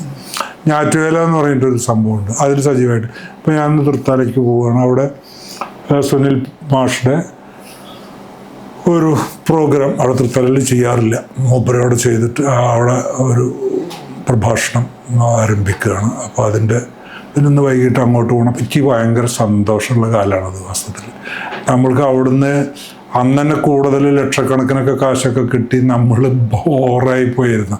അല്ലെങ്കിൽ അവിടെയൊക്കെ എറണാകുളത്തൊക്കെ താമസിച്ച് ഇല്ലേ ഒരു ഇതില്ല. ഇപ്പം ഞാൻ മനുഷ്യരുടെ കൂടെ ജീവിക്കുന്നു, എൻ്റെ നാട്ടിൽ ഞാൻ ജീവിക്കുന്നു. എൻ്റെ ഇവിടുത്തെ പൊളിറ്റിക്സും ഇവിടുത്തെ മനുഷ്യരും ഇവിടുത്തെ ചെറിയ ആൾക്കാരും ഇവിടുത്തെ ബുദ്ധിമുട്ടുകളും ഇവിടുത്തെ സന്തോഷങ്ങളും ഒക്കെ പങ്കിട്ടിട്ട് ഇത്രത്തോളം സന്തോഷം സിനിമ എനിക്ക് തന്നിട്ടില്ല. സിനിമ ഖ്യാതി ഉണ്ടാക്കി. ഇപ്പം എൻ്റെ മക്കളെയൊക്കെ സ്കൂളിലൊക്കെ കോളേജിലൊക്കെ പഠിക്കുന്ന സമയത്തൊക്കെ സിനിമ അവരെ പഠിപ്പിക്കാനും പിടിക്കാനൊക്കെ ഉള്ള ചെറിയ കാശൊക്കെ സിനിമയിൽ നിന്ന് കിട്ടി എന്നുള്ളതല്ലാതെ ഇപ്പോഴും ഈ 300 സിനിമയിൽ അഭിനയിച്ചിട്ടും അത് നിർത്തുന്ന സമയത്ത് 3 കൊല്ലം മുമ്പ് ഞാൻ അവസാനത്തെ സിനിമയും അഭിനയിച്ച് നിർത്തുമ്പോൾ 3,000 റുപ്യ എൻ്റെ കയ്യിലില്ല. 300 സിനിമയിൽ അഭിനയിച്ചിട്ട്. പക്ഷേ കാശൊക്കെ ഇങ്ങനെ അവിടെ നിന്ന് ഇവിടുന്നൊക്കെ ഇങ്ങനെ വന്ന് ഇങ്ങനെ ജീവിക്കുന്നുണ്ട്. അത്രമാത്രമുള്ളൂ. ഒരു ഇൻകത്തിനെ പറ്റിയിട്ട് ഞാൻ ഒരിക്കലും ബോധേഡായിട്ടില്ല. ഇൻകത്തിനെ പറ്റിയിട്ടെന്നൊക്കെ ബോധേഡായിട്ടുള്ള സമയത്തൊക്കെ ഭാര്യയുടെ പണ്ടം അഴിക്കുക, വിൽക്കുക, പണയം വെക്കുക, അതൊക്കെയാണ് നമ്മൾ ചെയ്തിട്ടുള്ളത്. നമുക്ക് പൈസ അല്ലെങ്കിൽ അപ്പോൾ അവള് കുറേ സിനിമ നടനൊക്കെ അല്ലേ വെച്ചിട്ട് വിവാഹം കഴിച്ചിട്ട് പണ്ടൊക്കെ എടുത്ത് തരുന്നൊക്കെ വിചാരിച്ചിട്ടുണ്ടായിരുന്നു. പിന്നെ അവൾക്കും അതിനെ പറ്റിയിട്ട് വലിയ ഇതൊന്നുമില്ല. വളരെ ഞങ്ങൾ രണ്ടാളും മാത്രമേ ഉള്ളൂ. പിന്നെ അങ്ങനെ മതില സംഭവമൊന്നുമില്ല. അപ്പോൾ അയലോക്കാർ എപ്പോഴും അങ്ങോട്ടും ഇങ്ങോട്ടും വരും. അടുത്ത വീട്ടിലെ പട്ടി വരും, നായ വരും, പൂച്ച വരും, കിളികൾ വരും. അങ്ങനെയുള്ളൊരു തുറന്ന ഒരു ജീവിതം. കള്ളം വരും, കള്ളം വന്നിട്ട് അവളെ മാലയൊക്കെ പിടിച്ചുകൊണ്ട് വരും. അങ്ങനെ പല ആൾക്കാരും വരുന്ന ഒരു സ്ഥലമാണ്, നല്ലതും ചീത്തയും ഒക്കെ ആയിട്ട്. അല്ലാതെ വേറെ ഒരു പ്രത്യേക തരത്തിലുള്ള ഒരു പാരഡൈസ് നമ്മൾ സ്വന്തം ഉണ്ടാക്കി അതിൻ്റെ ഉള്ളിൽ വലിയ മതിലൊക്കെ ഉണ്ടാക്കി അതിൻ്റെ ഉള്ളിൽ സ്വർഗം പണിതിട്ടൊന്നുമില്ല. ഈ തുറന്ന ലോകത്തിലേക്ക് നമ്മൾ കുന്നംകുളം എന്ന് പറയുന്ന സാറിൻ്റെ ഈ നാട് ജന്മനാട് എന്നതിനപ്പുറത്തേക്ക് സാറിന് തരുന്നൊരു സമാധാനം ഉണ്ടല്ലോ. അത് എൻ്റെ വീട് ഈ കുന്നംകുളം അല്ല. ശരിക്കും എൻ്റെ വീട് കുറച്ചുകൂടി അങ്ങോട്ട് പോയിട്ട് ഒരു ഗ്രാമത്തിലാണ്. കുന്നംകുളം ഞങ്ങളുടെ അങ്ങാടിയാണ്. ഞങ്ങൾ സാധനങ്ങളൊക്കെ വാങ്ങിക്കാൻ വന്നിരുന്ന സ്ഥലമാണ്. എന്നെ പ്രസവിച്ചത് ഈ കുന്നംകുളം ഈ സർക്കാർ ആശുപത്രിയില്ല, എൻ്റെ അമ്മ പറയണ കേട്ടിട്ടുണ്ട്. ഇപ്പോൾ അതൊക്കെ വലിയ വലിയ ഹൈടെക് ആശുപത്രിയാക്കാൻ വേണ്ടിയിട്ടുള്ള വികസനം ഗവൺമെൻറ് താലൂക്ക് ഹോസ്പിറ്റലാണ്. ഇപ്പോൾ അത് കണ്ടാൽ അറിയില്ല. ഞാൻ ഇടയ്ക്കിടയ്ക്ക് നോക്കും. നമ്മുടെ അമ്മ പറയും അതിൻ്റെ റൂമിൽ അതിൻ്റെ പ്രസവിച്ചു. അപ്പോൾ ഒരു തരം ഈ ഫിനോയിലിൻ്റെ മണം ഉണ്ടാവും അവിടെ. അപ്പോൾ ഞാൻ മൂക്കൊക്കെ പിടിച്ചിട്ട് ഇങ്ങനെ നോക്കും. ഞാൻ എവിടെയായിരുന്നിരിക്കാം എന്നൊക്കെ നോക്കും. അപ്പോൾ കുന്നംകുളമായിട്ടുള്ള ബന്ധം ഈ അമ്മേൻ്റെയൊക്കെ കൂടെ ചെറുപ്പത്തിൽ കൈയും പിടിച്ച് കുന്നംകുളത്തേക്ക് ഷോപ്പിങ്ങിനൊക്കെ വരില്ല. ഷോപ്പിംഗ് എന്ന് പറഞ്ഞാൽ പലചരക്ക് സാധനങ്ങൾ വാങ്ങിക്കാൻ സർവത്തൊക്കെ വാങ്ങിച്ചു തരും, അങ്ങനെയൊക്കെ ഉള്ളത്. അതിൽ നിന്നൊക്കെ കുന്നംകുളം വല്ലാണ്ട് മാറി. കുന്നംകുളം വലിയ അത്ഭുതകരമായിട്ട് മാറിപ്പോയി. കുന്നംകുളത്തിൻ്റെ വളർച്ചയൊക്കെ ഉണ്ടായി. അതൊക്കെ നമ്മൾ കണ്ട് ജീവിച്ചപ്പോൾ ഇവിടുന്ന് നോക്കിയാൽ കാണുന്ന ഒരു സിനിമാ തിയേറ്ററിൽ നിന്നാണ് നമ്മൾ ആദ്യകാലത്തൊക്കെ വീട്ടിലൊക്കെ ചെറുപ്പത്തിലൊക്കെ വന്ന് സിനിമ കാണാൻ വേണ്ടി വരും. അമ്മയുടെയൊക്കെ കണ്ണ് വെട്ടിച്ചിട്ട് ചെങ്ങായിമാരോടൊക്കെ ഒപ്പം ഭാര്യ സിനിമയൊക്കെ കണ്ടിട്ട് അവിടുന്ന് കുറേ സിനിമകൾ കണ്ടിട്ടുണ്ട്. അന്ന് നാഷണൽ എന്നാണെന്ന് ആ തിയേറ്ററിൻ്റെ പേര്. ഇപ്പോഴും ആ തിയേറ്ററുണ്ട്. പിന്നെ അവിടെ ഈ ബിറ്റ് പടം കളിക്കലൊക്കെ പിന്നെ ഈ അത്തരം സിനിമകളൊക്കെ ഇല്ലാണ്ടായില്ല. ഈ ഹൈപ്പർ അല്ലാതെ മാളിൻ്റെ ഉള്ളിലൊക്കെ ആയില്ല സിനിമ തിയേറ്ററൊക്കെ. അത്തരം തിയേറ്ററിലൊക്കെ അപ്രസക്തമായി. പിന്നെ അവിടെ ഈ അത്തരത്തിലുള്ള ഈ ബ്ലൂ സിനിമകൾ കളിക്കുന്ന ഒരു സ്ഥലമായിട്ട് മാറിയത്. അപ്പോൾ ഇവിടെയാണ് നമ്മൾ പക്ഷെ പല ആൾക്കാരും കുന്നംകുളത്തേക്ക് ഇപ്പോൾ പ്രോഗ്രാമുകളായിട്ടും അതായിട്ടും ഇതായിട്ടും കുന്നംകുളത്തിൻ്റെ ഒരു പത്രഭാഷയിൽ പറയുകയാണെങ്കിൽ ഒരു സാംസ്കാരിക ലോകത്തിലേക്ക് കുന്നംകുളത്തിൻ്റെ വരുന്നുണ്ട്. ഒരു ചീത്തപ്പേരുള്ള സ്ഥലമായിരുന്നു അത്. ഡ്യൂപ്ലിക്കേറ്റും അല്ലെങ്കിൽ കള്ളനോട്ട് എന്നൊക്കെ പറഞ്ഞിട്ട്. ഇവിടെയാണ് വാസ്തവത്തിൽ 1930 കേരള കലാമണ്ഡലം എന്ന് പറഞ്ഞാൽ എന്ന പേരിലുള്ള കേരളത്തിൻ്റെ ഏക സാംസ്കാരിക സ്ഥാപനം ഉണ്ടാവുന്നത് കുന്നംകുളത്തുനിന്ന്. ഇവിടുന്നാണ് തുടങ്ങുന്നത്. ഒരു വർഷം കുന്നംകുളത്ത് അത് നടത്തിയിട്ടാണ് കുന്നംകുളത്തുകാരനായിട്ടുള്ള വലിയ കുഞ്ഞുണ്ണി രാജ എന്ന് പറഞ്ഞിട്ടുള്ള ആൾ നിലവിളക്ക് കൊളുത്തിട്ട് ഉദ്ഘാടനം ചെയ്തതാണ് കേരള കലാമണ്ഡലം. അയാളുടെ ഭാര്യയുടെ അനുജത്തിയുടെ ഭർത്താവാണ് വള്ളത്തോൾ. അയാളുടെ പെങ്ങളുടെ മകനാണ് മുകുന്ദരാജൻ. അപ്പോൾ അവരോട് പറഞ്ഞിട്ട് ഈ കല നശിച്ചു പോകും എന്ന് പറഞ്ഞിട്ട് അദ്ദേഹത്തിൻ്റെ കോവിലകത്ത്, ഇവിടെ കക്കാട് എന്ന് പറഞ്ഞ സ്ഥലത്താണ്, ആ കോവിലകത്ത് വെച്ചിട്ടാണ് കേരള കലാമണ്ഡലം ആരംഭിച്ചത്. ഒരു കൊല്ലം ആ കോവിലകത്തിൻ്റെ ഉള്ളിൽ, കോവിലകം എന്ന് പറഞ്ഞാൽ ഒരു വലിയ 4 കെട്ട്, അതിൻ്റെ ഉള്ളിലാണ് കേരള കലാമണ്ഡലം നടന്നത്. അതിനുശേഷമാണ് കുമരപുരം എന്ന് പറഞ്ഞിട്ടുള്ള സ്ഥലത്തേക്ക് പോയി അവിടെ 4 കൊല്ലം നടന്നതിന് ശേഷമാണ് ഭാഗ്യക്കുറിയൊക്കെ നടത്തിയിട്ട് ഇപ്പോൾ ഇരിക്കുന്ന ചെറുതുരുത്തിയിൽ കേരള കലാമണ്ഡലം മാറിയത്. അങ്ങനെ സാംസ്കാരികമായിട്ട് ഏറ്റവും ഔന്നത്യമുള്ള സ്ഥാപനം കേരളത്തിൻ്റെ കേരള കലാമണ്ഡലം. അതുണ്ടായ സ്ഥലമാണ് കുന്നംകുളം. അപ്പോൾ നമുക്ക് അതിനേക്കാളും ഒരു വലിയ ഒരു സംഭവം ഇല്ല. അപ്പോൾ അത് കുന്നംകുളത്തുകാരനാണ് ഉണ്ടാക്കിയത്. ഈ കുഞ്ഞുരായ കുന്നംകുളത്തുകാരനാണ്. അതുപോലെ ഇവിടെയാണ് ആദ്യം സർ CP തിരുവിതാംകൂറിൽ മനോരമ നിരോധിച്ചു. കൊയിലോൺ ബാങ്ക് പൂട്ടി സീൽ വെച്ചു. അപ്പോൾ ആ 2 ആഴ്ച കഴിഞ്ഞപ്പോൾ കുന്നംകുളത്തുനിന്ന് മലയാള മനോരമ പ്രിൻ്റ് ചെയ്തിട്ട് പുറത്തേക്ക് വന്നു. കുന്നംകുളത്തെ ഒരു പ്രസ്സെന്ന്. അതാണ് കുന്നംകുളം മനോരമ എന്ന് പറഞ്ഞിട്ട് രാജൻ ചുങ്കത്തിൻ്റെ പുസ്തകമുണ്ട്. കുന്നംകുളത്ത് പ്രിൻ്റ് ചെയ്തിട്ടുള്ള മനോരമ 1934 അപ്പോൾ അതിനുള്ളൊരു ഒരു കപ്പാസിറ്റി ഉള്ള ഒരു സ്ഥലമാണത്. അത് പത്രം അടിക്കണമെങ്കിൽ ചില്ലറ പ്രസ് പോരാ. അത് കുന്നംകുളം തന്നെ എഴുതിയിട്ടുണ്ട് ആ മനോരമയുടെ ഫ്രണ്ടിൽ, കുന്നംകുളം 1934. കാരണം അയാൾ അവിടെ നിരോധിച്ചു. ഇവിടുന്ന് ഇത് കൊച്ചി രാജ്യമല്ലേ, ട്രാവൻകൂറിലാണ് CP നിരോധിച്ചത്. അപ്പോൾ ഇവിടുന്ന് അടിച്ചു, ഇവിടുന്ന് ഇറങ്ങി. അപ്പോൾ അത്രയൊക്കെ കൾച്ചറൽ പാരമ്പര്യം. ആദ്യത്തെ ഡംബ് ആൻഡ് ഡഫനുള്ള സ്കൂൾ തുടങ്ങിയത് കുന്നംകുളത്താണ്. അപ്പോൾ ഒരുപാട് കൾച്ചറൽ അടിത്തറയുള്ള ഒരു സ്ഥലമാണ്. പക്ഷേ ഈ ചീത്തപ്പേരിലാണ് പിൽക്കാലത്തൊക്കെ അറിയപ്പെട്ടിരുന്നത്. കുന്നംകുളം എന്ന് പറഞ്ഞാൽ ഡ്യൂപ്ലിക്കേറ്റാണ്, അങ്ങനെയാണ് ഇങ്ങനെയാണെന്നൊക്കെ പറഞ്ഞത്. എൻ്റെ നാട് കുന്നംകുളം അങ്ങാടി അല്ല കേട്ടോ. ഞങ്ങൾ അങ്ങോട്ട് പോകണം. അവിടുന്ന് കുറച്ചും കൂടി പോയാൽ പിന്നെ പുന്നയൂർക്കുളമായി. മാധവിക്കുട്ടിയുടെയും വള്ളത്തോളിൻ്റെയൊക്കെ വീട് പുന്നയൂർക്കുളം തന്നെയായിരുന്നു. അദ്ദേഹം താമസിച്ചിരുന്നതൊക്കെ നാലപ്പാടൻ, പലമണിയമ്മ എന്നൊക്കെ പറഞ്ഞിട്ടുള്ള ഒരു ഏരിയയായി. ഈ കുന്നംകുളം സ്കൂളിലാണ് ഇവരൊക്കെ പഠിച്ചിരുന്നത്. മറ്റേ ലീലാവതിയൊക്കെ ഇല്ലേ, അവരിപ്പോഴും ഉണ്ട്. എൻ്റെ അമ്മയൊക്കെ പഠിക്കുമ്പോഴാണ് അവർ പഠിച്ചിരുന്നത്, അമ്മ പറയും. അപ്പം അങ്ങനെ ഒരു കൾച്ചറൽ അടിസ്ഥാനമുള്ള സ്ഥലമാണിത്. ഇനി ഞാൻ കുറച്ച് ഫോട്ടോകൾ കാണിക്കാം, അതുമായിട്ട് ബന്ധപ്പെട്ട് കുറച്ച് ഓർമ്മകൾ പങ്കുവെക്കാം. റഫീഖ് അഹമ്മദിൻ്റെ വാസ്തവത്തിൽ കവിതയൊക്കെ എഴുതുമെന്നുള്ള അല്ലാണ്ട് സിനിമാ പാട്ട് എഴുതുന്ന പരിപാടിയൊന്നും ഉണ്ടായിരുന്നില്ല മൂപ്പർക്ക്. അപ്പോൾ ഒരിക്കൽ വളരെ യാദൃശ്ചികമായിട്ടാണ് മൂപ്പര് പുസ്തകം നമ്മൾ സുഹൃത്തുക്കളൊക്കെ കൂടിയിട്ട് അപ്പോൾ അയാൾ പറഞ്ഞു കവിത എഴുതിയ പുസ്തകമൊന്നും ഇറക്കേണ്ട ഒരു കവിതകളൊന്നും ഞാൻ എഴുതിയിട്ടില്ല, പുസ്തകമായിട്ട് ഇറക്കാനുള്ള ഒരു അവസ്ഥയിലെത്തിയിട്ടില്ല എന്നൊക്കെ പറഞ്ഞു. ഷൈനെസ്സൊക്കെ ഉള്ള ഒരാളാണ്. അപ്പോൾ നമ്മൾ ചങ്ങാതിമാരൊക്കെ കൂടിയിട്ട് ഒരു സംഘം രൂപീകരിച്ച് നിർബന്ധപൂർവം കവിതയുടെ പുസ്തകം ഇറക്കി. അതാണ് സ്വപ്നവാങ്മൂലം എന്ന് പറഞ്ഞ ആദ്യത്തെ പുസ്തകം.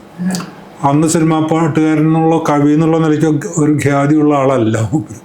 തൊട്ടടുത്ത് തന്നെ കുന്നംകുളത്ത് തന്നെ വീട്. അവിടുന്നാണ് പിന്നെ സിനിമാ പാട്ടിലേക്ക് വരുന്നത്. സിനിമാ പാട്ട് വന്നിട്ടാണ് പിന്നെ റഫീഖ് അഹമ്മദ് എന്ന് പറഞ്ഞപ്പോൾ ഈ വെറും കവിത മാത്രം എഴുതുമായിരുന്നെങ്കിൽ ഈ ഖ്യാതി ഉണ്ടാവില്ല. പക്ഷെ എനിക്ക് കവിത എഴുതുന്ന റഫീഖിനാണ് കൂടുതൽ ഇഷ്ടം. അപ്പോൾ പക്ഷെ സിനിമ പാട്ട് എഴുതിയ കാരണം ആള് പ്രശസ്തനായത് അങ്ങനെ. അല്ലെങ്കിൽ കവി എന്നുള്ള നിലക്കാണെങ്കിൽ ആൾക്കാർ ഇങ്ങനെ അപൂർവ ആൾക്കാരെ ശ്രദ്ധിക്കുള്ളൂ. ഇപ്പൊ പി രാമേന്ദ്രനെ എത്ര അധികം ആൾക്കാരെ അറിയില്ല മലയാളികൾ. അത് നന്നായിട്ട് കവിത എഴുതുന്ന ആളല്ലേ. പക്ഷെ സിനിമ പാട്ട് എഴുതുമ്പോഴല്ലേ എൻ്റെ ഒരു പിന്നെ ചൊൽക്കാഴ്ചകൾ എന്നൊക്കെ പറഞ്ഞിട്ടുള്ള ഒരു രീതിയിൽ ബാലേന്ദ്രൻ ചുള്ളിക്കാട് കടമ്പനിട്ടൊക്കെ ആയിട്ട് അങ്ങനെ ആൾക്കാരറിയാം. ഇത് ഇയാൾ കവിത ചൊല്ലാനും എടുക്കാനല്ല. അങ്ങനെ ചൊല്ലി കേട്ടിട്ടില്ല. അപ്പൊ ഈ ചൊല്ലിയത് നന്നാവില്ല. പിന്നെ ഞാൻ ഇവിടുന്ന് നടക്കാനുള്ള ദൂരമുള്ളൂ എന്ന് പറയാം റഫീഖിന്റെ വീട്ടിലേക്ക്. അപ്പൊ നമ്മളെപ്പോഴും ചെയ്യും. ആദ്യം ഒരു പരിചയമായിട്ടായിരുന്നില്ല ഇയാളായിട്ട്. ഇയാളുടെ കവിത വായിച്ചിട്ടാണ് ഇയാൾ നമ്മൾ അന്വേഷിച്ച് പോകുന്നത്. അന്വേഷിച്ച് പോയപ്പോൾ പിന്നെ അന്ന് തൊട്ടുള്ള സൗഹൃദം ഇന്നും നിലനിൽക്കുന്നുണ്ട്. പിന്നെ 2011 ഇയാൾക്ക് അവാർഡൊക്കെ കിട്ടിയിട്ട് കുന്നംകുളത്ത് ഫംഗ്ഷനൊക്കെ നമ്മൾ അറേഞ്ച് ചെയ്യുന്നു. അതിനുശേഷമാണ് കുന്നംകുളത്ത് തന്നെ ഒരു കൾച്ചറൽ മൂവ്മെന്റ് ഉണ്ടാവുന്നത്. ഇത് നാലുകെട്ടിന്റെ 50 വർഷം ആഘോഷിച്ചു കേരള സാഹിത്യ അക്കാദമി. ആ അക്കാദമി 50-ാം വർഷം ആഘോഷിച്ചു. 4 ദിവസമായിട്ടാണ് നാലുകെട്ടിന്റെ 50-ാം വർഷം ആഘോഷിച്ചത്. അന്ന് MA ബേബി ആയിരുന്നു സാംസ്കാരിക വകുപ്പ് മന്ത്രി. തൃശ്ശൂർ സാഹിത്യ അക്കാദമിയിൽ വെച്ചിട്ടാണ് ഈ ആഘോഷം നടക്കുന്നത്. ഈ 4 ദിവസത്തെ ഈ നാലുകെട്ടിൻ്റെ ആഘോഷം നടത്തിയപ്പോൾ കുറച്ച് ആൾക്കാർക്ക് എതിർപ്പൊക്കെ ഉണ്ടായിരുന്നു. എന്താണ് ഇപ്പോൾ അങ്ങനെയാണെങ്കിൽ എല്ലാ നോവലിനും അങ്ങനെ ചെയ്യേണ്ടത് എങ്ങനെയെന്നൊക്കെ പറഞ്ഞിട്ട് അതിനൊക്കെ പിന്നെ മറികടന്നിട്ട് അക്കാദമിയും പുറത്തുള്ള ഒരു ആൾക്കാരുടെ ഒരു ഗ്രൂപ്പും കൂടിയിട്ട് എന്നുള്ള നിലക്കാണ് ചെയ്തത്. അക്കാദമി മാത്രമല്ല, ആ ഒരു ആഘോഷ സമിതിയുടെ ചെയർമാൻ ഞാനായിരുന്നു. അപ്പോൾ നമ്മളായിരുന്നു തന്നെ ഓർഗനൈസ് ചെയ്യലും പിടിക്കലും കാര്യങ്ങളൊക്കെ. അപ്പോൾ അത് കഴിഞ്ഞ് അധികം ഈ ആൾക്കാരുടെ ഇടയിലൊന്നും അങ്ങനെ നിൽക്കില്ലല്ലോ. അപ്പോൾ ഈ പ്രോഗ്രാമിനൊന്ന് വരും, അവിടെ കാസ്റ്റൻ ഹോട്ടലിൽ അങ്ങനെ താമസിക്കും. പിന്നെ 4 ദിവസം അവിടെ ഉണ്ടായിരുന്നു. 4 ദിവസം കഴിഞ്ഞ് പിറ്റേ ദിവസം പോയി. അപ്പോൾ നമ്മൾ പിന്നെ അന്വേഷിച്ചൊക്കെ മൂപ്പരെ കാണാൻ പോയി. അപ്പോൾ ആരോട് ചോദിച്ചപ്പോൾ പറഞ്ഞു ഇവിടെ ഈ കുറ്റിപ്പുറത്ത് ഒരു മൂപ്പരൊക്കെ ഒരു കോട്ടേജ് ഉണ്ടായിരുന്നു. അവിടെ കുറേ കോട്ടേജുകളുടെ ഒരു ഇതാണ് അവിടെ, പുഴയുടെ ഒക്കെ തന്നെ അവിടെ ഉണ്ടെന്ന് പറഞ്ഞു. അപ്പോൾ നമ്മൾ അങ്ങോട്ട് അന്വേഷിച്ച് പോയി. അന്വേഷിച്ച് പോയപ്പോൾ കൂടെ KR വിനയനും ഉണ്ടായിരുന്നു, ഫോട്ടോഗ്രാഫർ. അപ്പം മൂപ്പര് പല വർത്തമാനങ്ങളൊക്കെ പറഞ്ഞു. അപ്പോൾ അവന് റസാഖ് കോട്ടേജിലുണ്ടായിരുന്നു അന്ന്, കറണ്ട് ജോണി ഉണ്ടായിരുന്നു. അപ്പോൾ വിനയനെടുത്ത ഫോട്ടോ ആണ്. അതിനെ പറ്റിയിട്ടൊക്കെ പറയായിരുന്നു. മൂപ്പര് വാസ്തവത്തിൽ ഭയങ്കര ഹാപ്പി ആയിരുന്നു അന്ന്. കാരണം ഒരു നോവലില് അതിൻ്റെ തമാശ എന്താ വെച്ചാൽ ഇതിലൊരു നാലുകെട്ടിലൊരു നേരത്തെ നമ്മൾ ചർച്ച ചെയ്തൊരു വിഷയമുണ്ട്. ക്രിയേറ്റീവ് ജേർണലിസം എന്ന് പറഞ്ഞ പോലത്തെ ഒരു എലിമെന്റ് ഉണ്ട്. കാരണം ആ ആൾക്കാരൊക്കെ ജീവിച്ചിരിക്കുന്ന ആൾക്കാരായിരുന്നു. അവരുടെ പേരെന്നെ എഴുതിയിട്ടുള്ളത്. ഇപ്പൊ സൈതാലിക്കുട്ടി എന്ന് പറഞ്ഞിട്ടുള്ള ആളുടെ പേരിൽ ആണ് നാലുകെട്ടില് ഈ കോന്തുണ്ണി നായർക്ക് വിഷം കൊടുത്ത് കൊല്ലുന്നത്. കോന്തുണ്ണി നായർ എന്ന് പറഞ്ഞ ഒരാൾക്ക് വിഷം കൊടുത്ത് കൊന്നത് സൈതാലിക്കുട്ടി എന്ന ഒരാളാണെന്നുള്ള ഒരു കഥ അല്ലെങ്കിൽ ഒരു സംഭവം അവിടെ നടന്നിട്ടുണ്ട്. ആ സൈതാലിക്കുട്ടിയുടെ മകൻ്റെ മകനെ ഞാൻ മിനിഞ്ഞാന്ന് പോയിട്ട് കണ്ടു. അയാളുടെ പേരും സൈതാലിക്കുട്ടി എന്നാണ്. ആ ഉള്ള കഥയാണത്. മാത്രമല്ല മുത്താച്ചി ഉള്ള ആളാണ്. ബാക്കി ഈ അപ്പുണ്ണി മാത്രമേ ഇല്ലാത്തേ ഉള്ളൂ. ബാക്കിയുള്ളതൊക്കെ അവിടെ ഉള്ള ആൾക്കാരെ പറ്റിയിട്ട് എഴുതിയിട്ടുള്ളത്. പേര് പോലും മാറ്റിയിട്ടില്ല. അപ്പം ഇന്നത്തെ കാലത്താണെങ്കിൽ ഒരു പക്ഷേ ഡിഫോർമേഷൻ കേസ് വരും. എന്നിട്ട് അയാളുടെ പേരിൽ പോലീസ് അന്വേഷണമൊക്കെ ഉണ്ടായിട്ട് അയാൾ മാഹിലേക്ക് നാട് വിട്ടു പോയി സൈതാലിക്കുട്ടി. ഉള്ള കഥയത്. സൈതാലിക്കുട്ടി തന്നെ പേരും ഇയാൾ എഴുതിയതും സൈതാലിക്കുട്ടി തന്നെ MT എഴുതിയത്. അതാണ് ഒരു ജേർണലിസം ഉണ്ടായില്ല. ഉള്ള കഥ എന്ന് വേണമെങ്കിൽ പറയാം. ഒരു ക്രിയേറ്റീവ് ജേർണലിസം എന്ന് പറയാം. ഉള്ള സംഭവമല്ലേ. അതാണ് മെയിൻ സാധനമായിട്ട്. അതായത് തുടങ്ങുന്നത് തന്നെ സൈതാലിക്കുട്ടിയുടെ കഴുത്തിൻ്റെ കയ്യിൻ്റെ ഉള്ളിൽ പിടിക്കുന്നൊക്കെ പറഞ്ഞിട്ടാണ് തുടങ്ങുന്നത്. ആ സൈതാലിക്കുട്ടി ഞാൻ 2-3 ദിവസം മുമ്പ് ഫേസ്ബുക്കിൽ ഇട്ടിട്ടുണ്ട്. ഈ സൈതാലിക്കുട്ടിയുടെ മകൻ്റെ മകനെ കണ്ട കഥയിൽ. അപ്പൊ അതിനെ പറ്റിയിട്ടൊക്കെ സംസാരിക്കുകയാണ് ഒരു സമയത്ത് ബിനിയനെടുത്ത ഫോട്ടോ ആണ്. അത് പിന്നെ ഒരു തമാശ ഉണ്ടായതാ.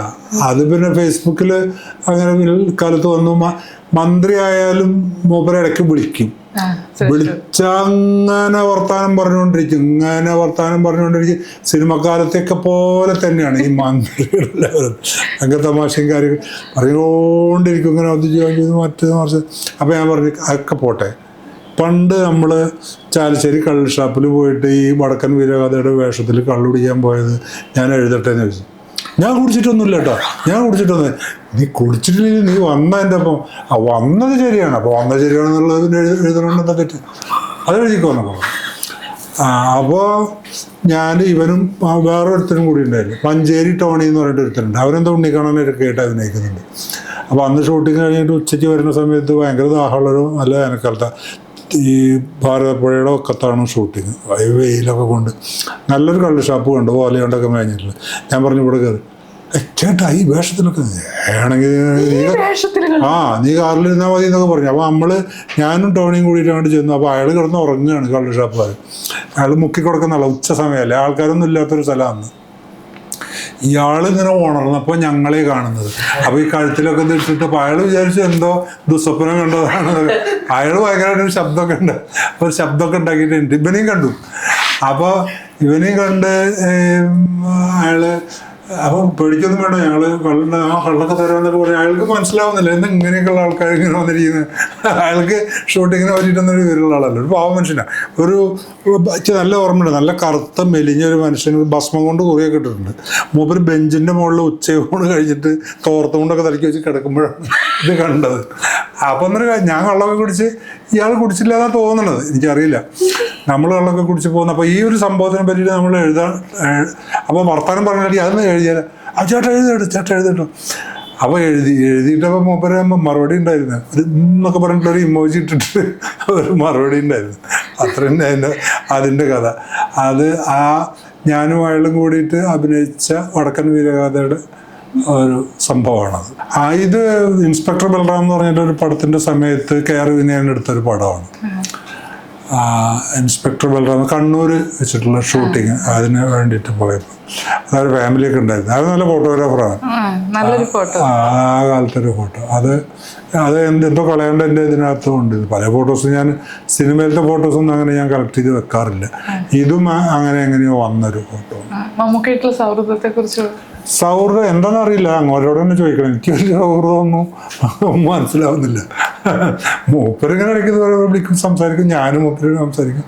എനിക്ക് തോന്നുന്നത് അതിൻ്റെ വേറെ തരത്തിലുള്ള നമ്മളിപ്പോൾ ഈ മമ്മൂട്ടിയായിട്ട് ഒരാൾ സിനിമയിൽ നിൽക്കുന്ന എന്നെ പോലുള്ള ഒരു ലോ പ്രൊഫൈലിലുള്ള ആൾ വർത്തമാനം പറയുന്നതൊക്കെ എന്തെങ്കിലും ആവശ്യങ്ങൾക്കായിരിക്കും. നമ്മളിപ്പോൾ ആ മറ്റേ സിനിമയിലല്ലേ വരുമ്പോൾ അതിൽ ആ മറ്റേ റോളൊന്നും അഡ്ജസ്റ്റ് ചെയ്ത് നമുക്ക് നമ്മളത് പറയാറില്ല. അപ്പോൾ മൂപ്പർക്ക് വളരെ സന്തോഷമാണ് എൻ്റെ ഫോൺ എടുക്കാൻ. കാരണം ഒരിക്കലും ഒരു സിനിമയിൽ ചോദിച്ചിട്ട് അവൻ വിളിക്കില്ല, എന്തെങ്കിലും പൈസ വെച്ചിട്ട് വിളിക്കില്ല, അല്ലെങ്കിൽ ഒരു ആവശ്യമില്ലാത്ത ഒരാളാണ്. അപ്പോൾ അങ്ങനത്തെ ഒരു സമയത്ത് മൂപ്പർക്ക് ഭയങ്കര സന്തോഷമാണ്. അപ്പോൾ മൂപ്പർക്ക് കുറേ കാര്യങ്ങൾ എന്നെ പഠിപ്പിക്കാനുണ്ടാവും. നീ അതിനെ പറ്റിയിട്ട് അറിയോ, നീ ആണെന്ന് നിനക്കെന്താ അറിയാടോ എന്നൊക്കെ പറഞ്ഞ് അതൊക്കെ നമ്മൾ കേട്ടാൽ മൂപ്പർക്ക് ഹാപ്പിയാണ്. അത്രേ ഉള്ളൂ. നീ എവിടെ ഞാൻ ചെറുപ്പത്താനിലിരുന്നു, നിനക്ക് യാതൊരു വിവരമില്ല എന്നൊക്കെ പറഞ്ഞു. അപ്പോൾ അതൊക്കെ നമ്മൾ സമ്മതിച്ചാൽ മൂപ്പര് ഭയങ്കര ഹാപ്പിയാവും. നമ്മളത് ശരിയായി ഞാൻ മനസ്സിലാക്കിയിട്ടില്ല എന്നൊക്കെ പറഞ്ഞാൽ മതി ഇടയ്ക്ക്. അങ്ങനെ ആരോടും മൂപ്പര് അങ്ങനെ മൂപ്പര് രീതി അതാ. ഒരിക്കൽ ഞാൻ ഇയാളെ ഏതോ ഒരു പടത്തിൻ്റെ ഷൂട്ടിങ്, പുറപ്പാട് എന്ന് പറഞ്ഞൊരു പടത്തിൻ്റെ ഷൂട്ടിങ്ങാണ്. അത് ഇവിടെ വെച്ചിട്ടാണ് ഇടുക്കി. അവിടെ ഒരു ഡാമുണ്ട്, ആ ഡാമിൻ്റെ അവിടെ വലിയ ഒക്കെ ഉണ്ടായിരുന്നത്. ആ ഡാമിൻ്റെ പേര് ഇടുക്കി. അവിടെ തന്നെയായിരുന്നു ഈ വൈശാലിയൊക്കെ ഉണ്ടായിരുന്നു. അപ്പോൾ ഈ പുറപ്പാട് എന്ന് പറഞ്ഞുള്ള സിനിമയുടെ സമയത്ത് മമ്മൂട്ടി അഭിനയിക്കുന്നുണ്ടായില്ല. അപ്പോൾ നമ്മളെ കൂടെ അവിടെ താമസിക്കുന്ന ഈ വലിയ ടി വിയിൽ അവിടെ മളിമഠ് എന്നൊക്കെ പറഞ്ഞിട്ടുള്ള ഒരു അത് ജഡ്ജാണ്.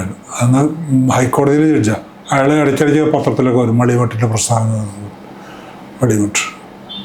അപ്പോൾ ആരോ വന്നിട്ട് പറഞ്ഞു ഇങ്ങനെ മളിമഠോട് വന്നിട്ടുണ്ട്, അപ്പോൾ മമ്മൂട്ടിനെ കാണാൻ ആഗ്രഹിക്കുന്നു, അദ്ദേഹത്തിനോട് ഇങ്ങോട്ട് വരാം, നമ്മളങ്ങോട്ട് വരാമെന്നൊക്കെ പറഞ്ഞു.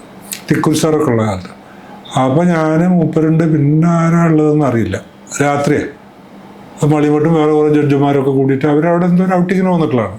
രാത്രിയാണ്. അവരവരുടെ വലിയൊരു റൂമിലേക്ക് തന്നെ ഇരിക്കുന്നു.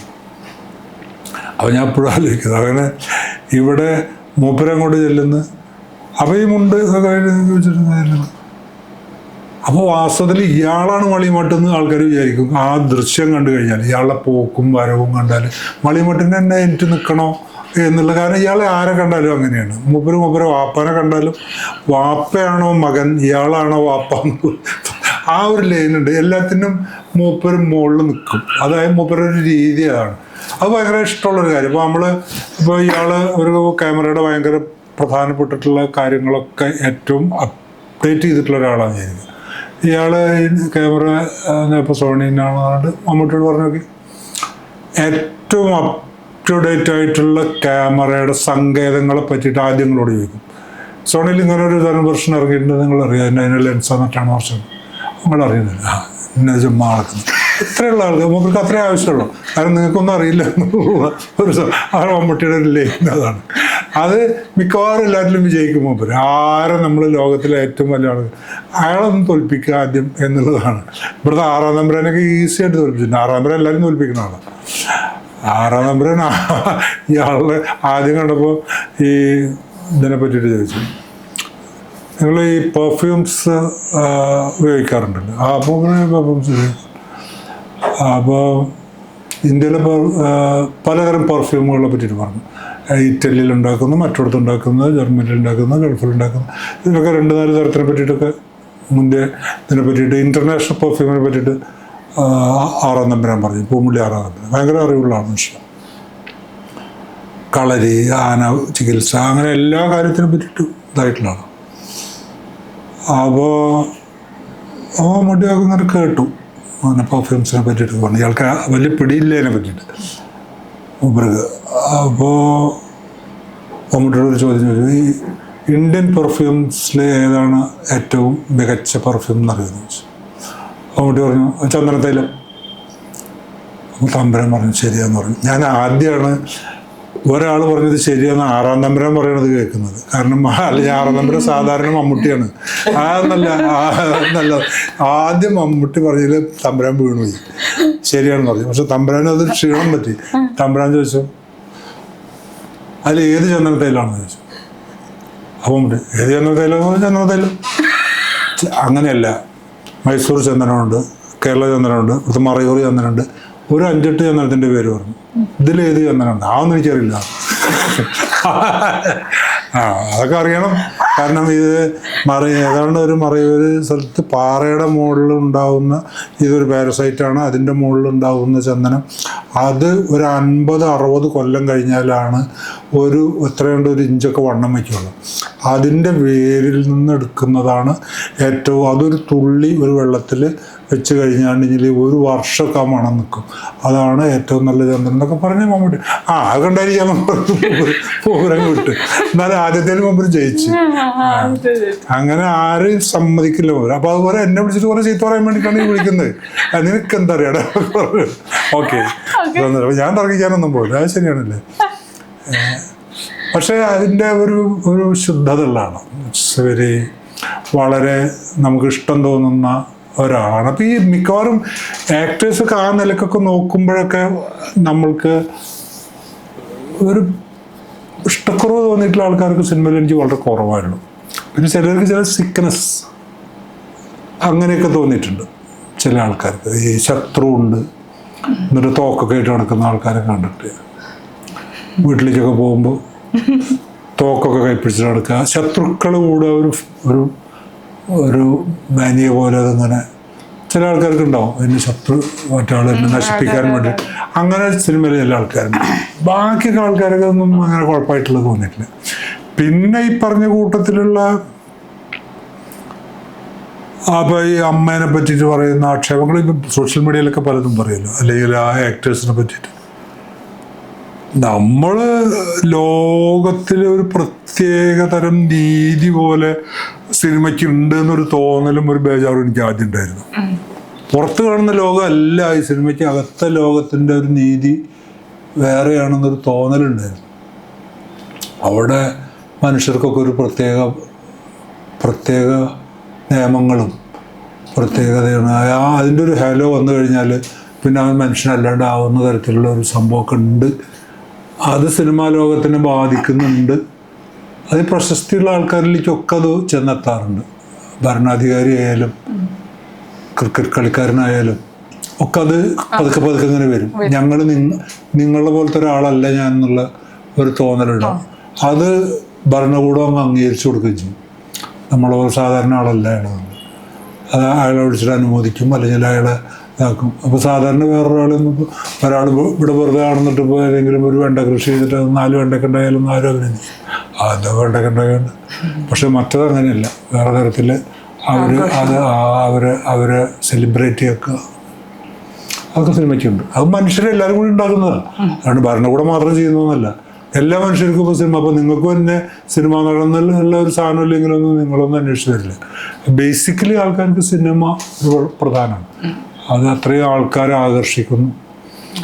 അതിൻ്റെ ഇമേജാണ് അതിൻ്റെ പ്രധാന വലിപ്പം. ടി വിയിൽ വന്നിട്ടൊന്നും ഒരു സിനിമ ഒരു സ്റ്റാർ ഉണ്ടാവില്ല. സീരിയലിലൊക്കെ 1000 എപ്പിസോഡിൽ അവൻ അഭിനയിച്ചാൽ 1000 സിനിമയിൽ അഭിനയിച്ച പോലെയാണ്. അതിലത്തെ ഹീറോ ഒന്നും ഒരിക്കലും ആവില്ല. കാരണം ഇതിന് വലിപ്പമാണ് സിനിമയുടെ, ഭയങ്കര വലിപ്പമുണ്ട്. കടൽ, ആന എന്നൊക്കെ പറയണ പോലെ. കണ്ണിനൊക്കെ 35 അടി വലിപ്പമൊക്കെ ഉണ്ടാവും. കണ്ണ് ഇങ്ങനെ കണ്ട് വെട്ടുമ്പോൾ ഒരു രാജ്യം തന്നെ അടഞ്ഞു തുറക്കുന്ന പോലെ ഉണ്ടാവും. ഒരു ചുണ്ടൊക്കെ ഇങ്ങനെയൊക്കെ കാണിക്കുമ്പോൾ വേറെ ഒരു തരം എന്താ പറയുക, ഒരു ഗുഹാമുഖം കാണുന്ന പോലെയൊക്കെ അങ്ങനെ നമ്മൾ ഭയപ്പെടും ഈ ഇമേജിന്. സിനിമാ നടൻ്റെ അവൻ മമ്മൂട്ടിയുടെ ഒരു തരി ഇവിടെ ഇങ്ങനെ ചെവി ഇങ്ങനെ കാണിച്ചാലും പറയാം മമ്മൂട്ടിയുടെ ചെവിയാന്ന് പറയും. ഇതൊരു സീരിയൽ നടൻ്റെ കാണാൻ പറ്റില്ല അങ്ങനെ. അത് കാരണം ഈ ഒരു ചെവി 40 അടി വലുപ്പത്തിൽ നമ്മൾ കാണുന്നത്. അങ്ങനെ ലോകത്തിലുണ്ടാവില്ല ചെവി. അത് നമ്മൾ ഉള്ളിൽ കയറി ആന കയറുന്ന പോലെ, സമുദ്രം കയറുന്ന പോലെ, ഹിമാലയം കയറുന്ന പോലെ ഈ നടൻ കയറുന്നുണ്ട്, സിനിമാ നടൻ കയറുന്നുണ്ട്. വലിയ സ്ക്രീനിൻ്റെ ഒരു സംഭവം അത്. അവൻ വെറുതെ ഈ ഇങ്ങനെ ഉണ്ടാക്കുമ്പോൾ തൃശ്ശൂർ പടക്കം പൊട്ടുന്ന പോലെ പൊട്ടാന്ന് പൊട്ടുന്നവൻ്റെ സൗണ്ട് വന്നിട്ട് അപ്പോൾ എന്താണ് കൈ ഇങ്ങനെ പൊട്ടാ ശബ്ദം. ഇതൊക്കെ നമ്മളിച്ച് കേറ്റുകയാണ്. അങ്ങനെയാണ് സിനിമ നാടെ ഇരിക്കുന്നത്. സാധാരണ മനുഷ്യനെ മുള്ളൂത്തി നിലവിളിക്കുന്ന ആളാണ്. അത് വേറെ വിഷയം. എല്ലാ മനുഷ്യൻ്റെ പ്രശ്നങ്ങളുള്ള ആളാണ്. പക്ഷെ ഈ ഏറ്റുവെക്കുന്നത്, നമ്മളയാളെ എടുത്തു വെക്കുന്നത് ഇങ്ങനെ ഒരു മഹാജീവിയായിട്ടാണ്. അത്രേ ഉള്ളൂ. അത് നാൾ ശ്രീനിവാസനെ കണ്ടപ്പോഴേ ഞാൻ അവിടുന്ന് അസോസിയേഷൻ്റെ എന്തോ കാര്യത്തിന് വേണ്ടി പോയപ്പോൾ അവിടെ വെച്ചിട്ട് കണ്ടത്. അപ്പം എനിക്ക് ശ്രീനിനെ അങ്ങനെ കണ്ടതിലൊട്ടും ഇഷ്ടമുണ്ടായില്ല. കാരണം എന്ന് പറഞ്ഞാൽ ഞാൻ കണ്ടതിൽ വളരെ ഇൻ്റലിജൻറ്റ് ആൻഡ് സ്പോണ്ടേനിറ്റി, അത് വേറൊരു തരത്തിലുള്ള ഒരു പേഴ്സ്പെക്റ്റീവ് ഓപ്പൺ ചെയ്തിട്ടുള്ള, മറ്റുള്ള സിനിമാക്കാരുടെ പോലെ തമാശ പറയുന്ന ഒരു സംഗതി അല്ല അങ്ങേർക്ക് അതിൻ്റെ ഒരു നോട്ടം വേറെ ഉണ്ട് ശ്രീനിക്ക്. അതിപ്പോൾ ഇന്നസെൻറ്റിനോ അടൂർ വാസിക്കോ അല്ലെങ്കിൽ സിനിമയിൽ മറ്റു തമാശ പറയുന്ന ആൾക്കാർക്കോ ഉള്ള തമാശക്കാരനല്ലായിരുന്നു. അതിന് വേറൊരു തരത്തിലുള്ള ഒരു പൊളിറ്റിക്കൽ ഡൈമെൻഷൻ ഉണ്ടെന്ന് എനിക്ക് തോന്നിയിട്ടുണ്ട്. എപ്പോഴും ഇയാൾ പറയുന്ന കാര്യങ്ങളിൽ വെറുതെ പറയുന്നതിലൊക്കെ അതിലുണ്ടെന്ന് തോന്നിയിട്ടുണ്ട്. അതൊരു പക്ഷേ ഇയാളുടെ ഒരു കാലത്തു നിന്നായിരിക്കാം നമ്മളുടെ ഈ ഒരു ചാപ്ലിൻ ഒരു എസ്തെറ്റിക്സ് ഒക്കെ നമ്മളിലേക്ക് വരുന്നത്. ഈ അവനവനെ പരിഹസിച്ച് ലോകത്തിനെ പരിഹസിക്കുന്നതിൻ്റെ അത് ഇന്നസെൻ്റൊക്കെ പിടിക്കുന്നത് ഇയാളിലാണ്. ഇന്നസെൻ്റൊക്കെ ഈ സ്വന്തം തമാശകളൊക്കെ പറഞ്ഞിട്ട് തൻ്റെ വീട്ടിലത്തെ പെങ്ങന്മാരുടെ, അമ്മയുടെ, അച്ഛൻ്റെ കാര്യമൊക്കെ പറഞ്ഞ് അത് തമാശയാക്കുന്ന ഒരു സംഭവം ഉണ്ടല്ലോ. അത് ആവുമ്പോൾ അപ്പോൾ പല പല ഡാമേജും വരും, പലപ്പോൾ ഇഷ്ടവും വരും അയാളോട്. പക്ഷേ അത് നല്ല ധൈര്യം വേണം അങ്ങനെ പറയാം. തിരുവനന്തപുരത്തുകാർ സാധാരണ അങ്ങനെ പറയുന്നത് കണ്ടിട്ടില്ല ഞാൻ. അപ്പം ഞാൻ അടൂർ വാസിച്ചാർ തമാശ ഇപ്പോൾ പലതും സെറ്റിൽ വെച്ചിട്ട് പറയുന്നത്, ഞാൻ 2-3 പടത്തിലാണ് മൂപ്പരെ കൂടെ ഉണ്ടായിട്ടുള്ളൂ എങ്കിലും, ഒന്ന് KR മോഹൻ്റെ പുരുഷാർത്ഥം എന്ന് പറഞ്ഞിട്ടുള്ള സിനിമയിൽ മൂപ്പര് അഭിനയിക്കാൻ വന്നപ്പോൾ ഞാൻ അതിൻ്റെ പ്രൊഡക്ഷൻ്റെ വർക്കൊക്കെ പോലെ ചെയ്യായിരുന്നു. അപ്പോൾ കൊണ്ടുപോകില്ല. അപ്പോൾ മൂപ്പരായിട്ട് ജീവിച്ചപ്പോൾ മൂപ്പര് പറഞ്ഞ തമാശകൾ സെറ്റിൽ എന്ന് പറയുന്നത് ഇതൊക്കെ മറ്റുള്ളവരെ പറ്റിയിട്ടാണ്. മറ്റുള്ളവരുടെ അബദ്ധങ്ങൾ അവരെ പറ്റിയിട്ട് പറഞ്ഞിട്ടുള്ള അങ്ങേര് സ്വയം പറഞ്ഞിട്ടുള്ള ഒരു തമാശയില്ല. സ്വയം ക്ലൗണിഷായിട്ട് അയാൾ വരുന്നില്ല. അയാൾ എല്ലാത്തിനും മുകളിൽ നിൽക്കുന്ന ഒരു ബുദ്ധിമാനും തികഞ്ഞൊരു മനുഷ്യനാണ്. ഇതിൽ അവനവനാണ് എല്ലാത്തിൻ്റെ ആൾക്കാർ. തിരുവനന്തപുരത്തൊക്കെ ഇപ്പോൾ ജഗതി ഒന്നും വേറെ ആളെ പറ്റിയിട്ട് എന്നെ പറയുള്ളൂ, അവനെ പറ്റി പറയില്ല. തിരുവനന്തപുരത്തെ ആരും പറയത്തില്ല, സാറ് പറയില്ല. ഈ സ്കൂളാണ് അത് ഉണ്ടാക്കിയത്. ശ്രീനിവാസൻ, ഇന്നസെൻ്റ്, അവരുടെ സിനിമകൾ, അതൊക്കെ ഒരു ചാപ്ലിൻ്റെ ഒരു ഇൻഫ്ലുവൻസ് ഭയങ്കരമായിട്ട് ഉണ്ടാക്കിയില്ല. അപ്പോൾ അവനക്ക് വലിയ ബഹുമാനമായിരുന്നു ശ്രീനിവാസൻ. അപ്പോൾ അയാളെ ഞാൻ കണ്ടപ്പോൾ ചിരിച്ചെങ്കിലും ഞാൻ ചിരിക്കുന്ന പോലെ കാട്ടി ഇതൊന്നും സംഭവിച്ചിട്ടില്ല എന്ന് വരുത്താൻ വേണ്ടിയിട്ടുള്ള ഒരു ഡ്യൂപ്ലിക്കേറ്റ് ശരിയായി ചെയ്യിക്കും. നല്ല വേദന ഉണ്ടായിരുന്നു അയാളെ ആ രോഗത്തിൻ്റെ ഒരു അവസ്ഥയിലൊക്കെ കാണുന്നതിലൊക്കെ. കാരണം ഇത്രയും നല്ലതെന്നല്ല അതിൻ്റെ അർത്ഥം, ഇത്രയും വ്യത്യസ്തനായിട്ടുള്ള ഒരു ചിന്ത ഉള്ള ഒരാൾ, അല്ലെങ്കിൽ അതിൻ്റെ രൂപത്തിലും അയാളുടെ ജീവിതത്തിലും ഒക്കെ പല കാര്യങ്ങളും തുറന്നു പറയാനുള്ള ചങ്കൂറ്റം കാണിച്ച ആൾ. അങ്ങനെയുള്ള ഒരാളുടെ ഒരു ജീർണത അല്ലെങ്കിൽ അയാളുടെ രോഗമൊക്കെ എന്നെ വല്ലാതെ വേദനിപ്പിച്ചു. അത് തന്നെ ഞാൻ വീട്ടിലൊന്നും പോയിട്ട് ഞാൻ രോഗമുള്ള സമയത്ത് കണ്ടിരുന്നില്ല. കാണാൻ വയ്യാത്ത വിധം. അപ്പോൾ ഞാൻ വെറുതെ കണ്ടപ്പോൾ ചിരിച്ചു എന്ന് മാത്രമേ ഉള്ളൂ. അതിലായിട്ട് വലിയ ഇഷ്ടമായിരുന്നു എന്നിരിക്കാൻ തോന്നുന്നു എനിക്ക്. കാരണം എന്തെങ്കിലും ഉണ്ടെങ്കിൽ ഫോൺ ചെയ്തിട്ടൊക്കെ പറയാനൊരു സൗഹൃദം. എൻ്റെ വീട്ടിൽ വന്നിട്ടുണ്ട് ഒരിക്കൽ. ഞാൻ അയാളുടെ വീട്ടിൽ പോയിട്ടില്ല, മരണശേഷം മാത്രമേ പോയിട്ടുള്ളൂ. എൻ്റെ മകളുടെ കല്യാണത്തിനൊക്കെ ഇവിടെ കുന്നംകുളത്ത് വന്നിട്ടുണ്ട്. അപ്പം ഞാനന്ന് ഈ മുസ്ലിം ഇതിൽ പെട്ട ഒരു അറവന മുട്ടുണ്ട്, ഇങ്ങനെ ദഫ് മുട്ട് എന്നൊക്കെ പറയും. അത് ഈ സ്റ്റേജിനകത്ത് അങ്ങനെ നമ്മളവരെ വിളിച്ചെടുത്തിട്ട് അങ്ങനെ ചെയ്യുന്നുണ്ടായിരുന്നു. ഭാര്യയും ഭർത്താവും അല്ല, ഈ പെണ്ണും ചെക്കനും സ്റ്റേജിൻ്റെ മുകളിൽ ഇരുന്നിട്ട് ഫോട്ടോ എടുക്കുന്ന പരിപാടി വേണ്ടെന്ന് പറഞ്ഞിട്ടുണ്ടായിരുന്നു. അപ്പോൾ അവർ ആ ടൗൺ ഹാളിൻ്റെ അല്ല ആ ഒരു ഓഡിറ്റോറിയത്തിൻ്റെ പുറത്ത് ഇരുന്നിട്ട് സാധാരണ കസാലയിൽ ഇരുന്നിട്ട് ഫോട്ടോ എടുക്കുക, അങ്ങനെയൊക്കെ സംഭവം. അപ്പം ഞാൻ ശ്രീനിവാസനോട് ചോദിച്ചു, ഞാൻ അങ്ങനെയാണ് ഒരു അറേഞ്ച് ചെയ്തിട്ടുള്ളത്. അപ്പോൾ അയാൾ പറഞ്ഞു, നിങ്ങളുടെ മോളുടെ കല്യാണത്തിന് നിങ്ങൾ പറഞ്ഞു ഞാനെന്ത് പറയാനാ, ഇതിനിപ്പോൾ ഇത്ര വലിയ കാര്യമൊന്നുമില്ല, നിങ്ങൾ ഇനിയിപ്പോൾ അവരെ അടുക്കളയിൽ കൊണ്ടുപോയിട്ടിരിക്കാൻ പറഞ്ഞാൽ അവരോട് അതിനിപ്പോൾ ഞാൻ കൈയടിക്കൊന്നുമില്ലെന്ന് ആ ബോർ പരിപാടി അതൊക്കെ. അപ്പോൾ അതൊക്കെ എനിക്ക് ഭയങ്കര ഇഷ്ടമായി. കാരണം അപ്പോൾ മറ്റേതല്ല, അത് വളരെ ഡിഫറെൻ്റാണ്. എല്ലാവരും ചെയ്യണത് അവിടെ സ്റ്റേജിലിരുത്തിയിട്ട് ഫോട്ടോ എടുക്കുക, അച്ഛനും അമ്മയും അടുത്ത് നിൽക്കുക, അങ്ങനെയൊക്കെ അല്ലേ. ഇതിപ്പോൾ അങ്ങനെയൊക്കെ ഇത് എൻ്റെ മോളെ ഞാനെന്ത് പറയാനതിലൊക്കെ നീ ഓരോ തരത്തിലുള്ള ഇത്തരം കാര്യങ്ങളൊക്കെ ചെയ്യണമെന്ന് വൃത്തികെട്ട പരിപാടിയൊക്കെ. അപ്പം അതൊക്കെ ആണ് ശരിക്കും പറയേണ്ടത്. പക്ഷെ നമ്മൾ പറയില്ല, നമ്മൾ സാധാരണ ആൾക്കാർ പറയില്ല. നമ്മൾ വിചാരിക്കും അത് വളരെ നന്നായി, കാരണം എല്ലാത്തിനും അങ്ങനെയാണല്ലോ. അപ്പം നീ പണ്ടേ ഒരു വിഭിന്നമായിട്ട് ചിന്തിക്കുന്ന ആളാണല്ലോ, അപ്പം അത് അങ്ങനെയാണോ എന്നൊക്കെ പറയും. അപ്പോൾ ഇത് വേറെ ആൾക്കാർ അവിടെ പോയി ഫോട്ടോ എടുക്കാൻ തന്നത് ഞാനെന്ത് പറയുന്നത് യോഗ വൃത്തികേടനൊക്കെ അത് കറക്റ്റാണ്, അങ്ങനെ പറയേണ്ടത്. മറ്റേതല്ലല്ലോ. നമ്മളെപ്പോഴും ഒരു ഡിഫറെൻ്റായിട്ട് ചിന്തിക്കുന്ന ആൾക്കാർ ഭയങ്കര സംഭവമായിട്ടാവാൻ ചെയ്തിട്ടില്ല. അതിൻ്റെ മുകളിലെ കല്യാണമൊക്കെ അവിടെ ഈ സ്റ്റേജിൻ്റെ മുകളിൽ നിർത്തി ഫോട്ടോ എടുക്കുക, അങ്ങനത്തെ പരിപാടിയേ ഇല്ല. അവിടെ ദഫ് മുട്ട് അറവന മുട്ടൊക്കെയാണ്, ഇവിടെയാണെന്നൊക്കെ പറഞ്ഞിട്ട് അങ്ങനെ അവ യാതൊരു അപ്രിസിയേഷനും ഉണ്ടായില്ല. റിയൽ ലൈഫ് മെമ്മറീസിൽ മറ്റൊരു അതിഥിയുമായി വീണ്ടും കാണാം. നമസ്കാരം.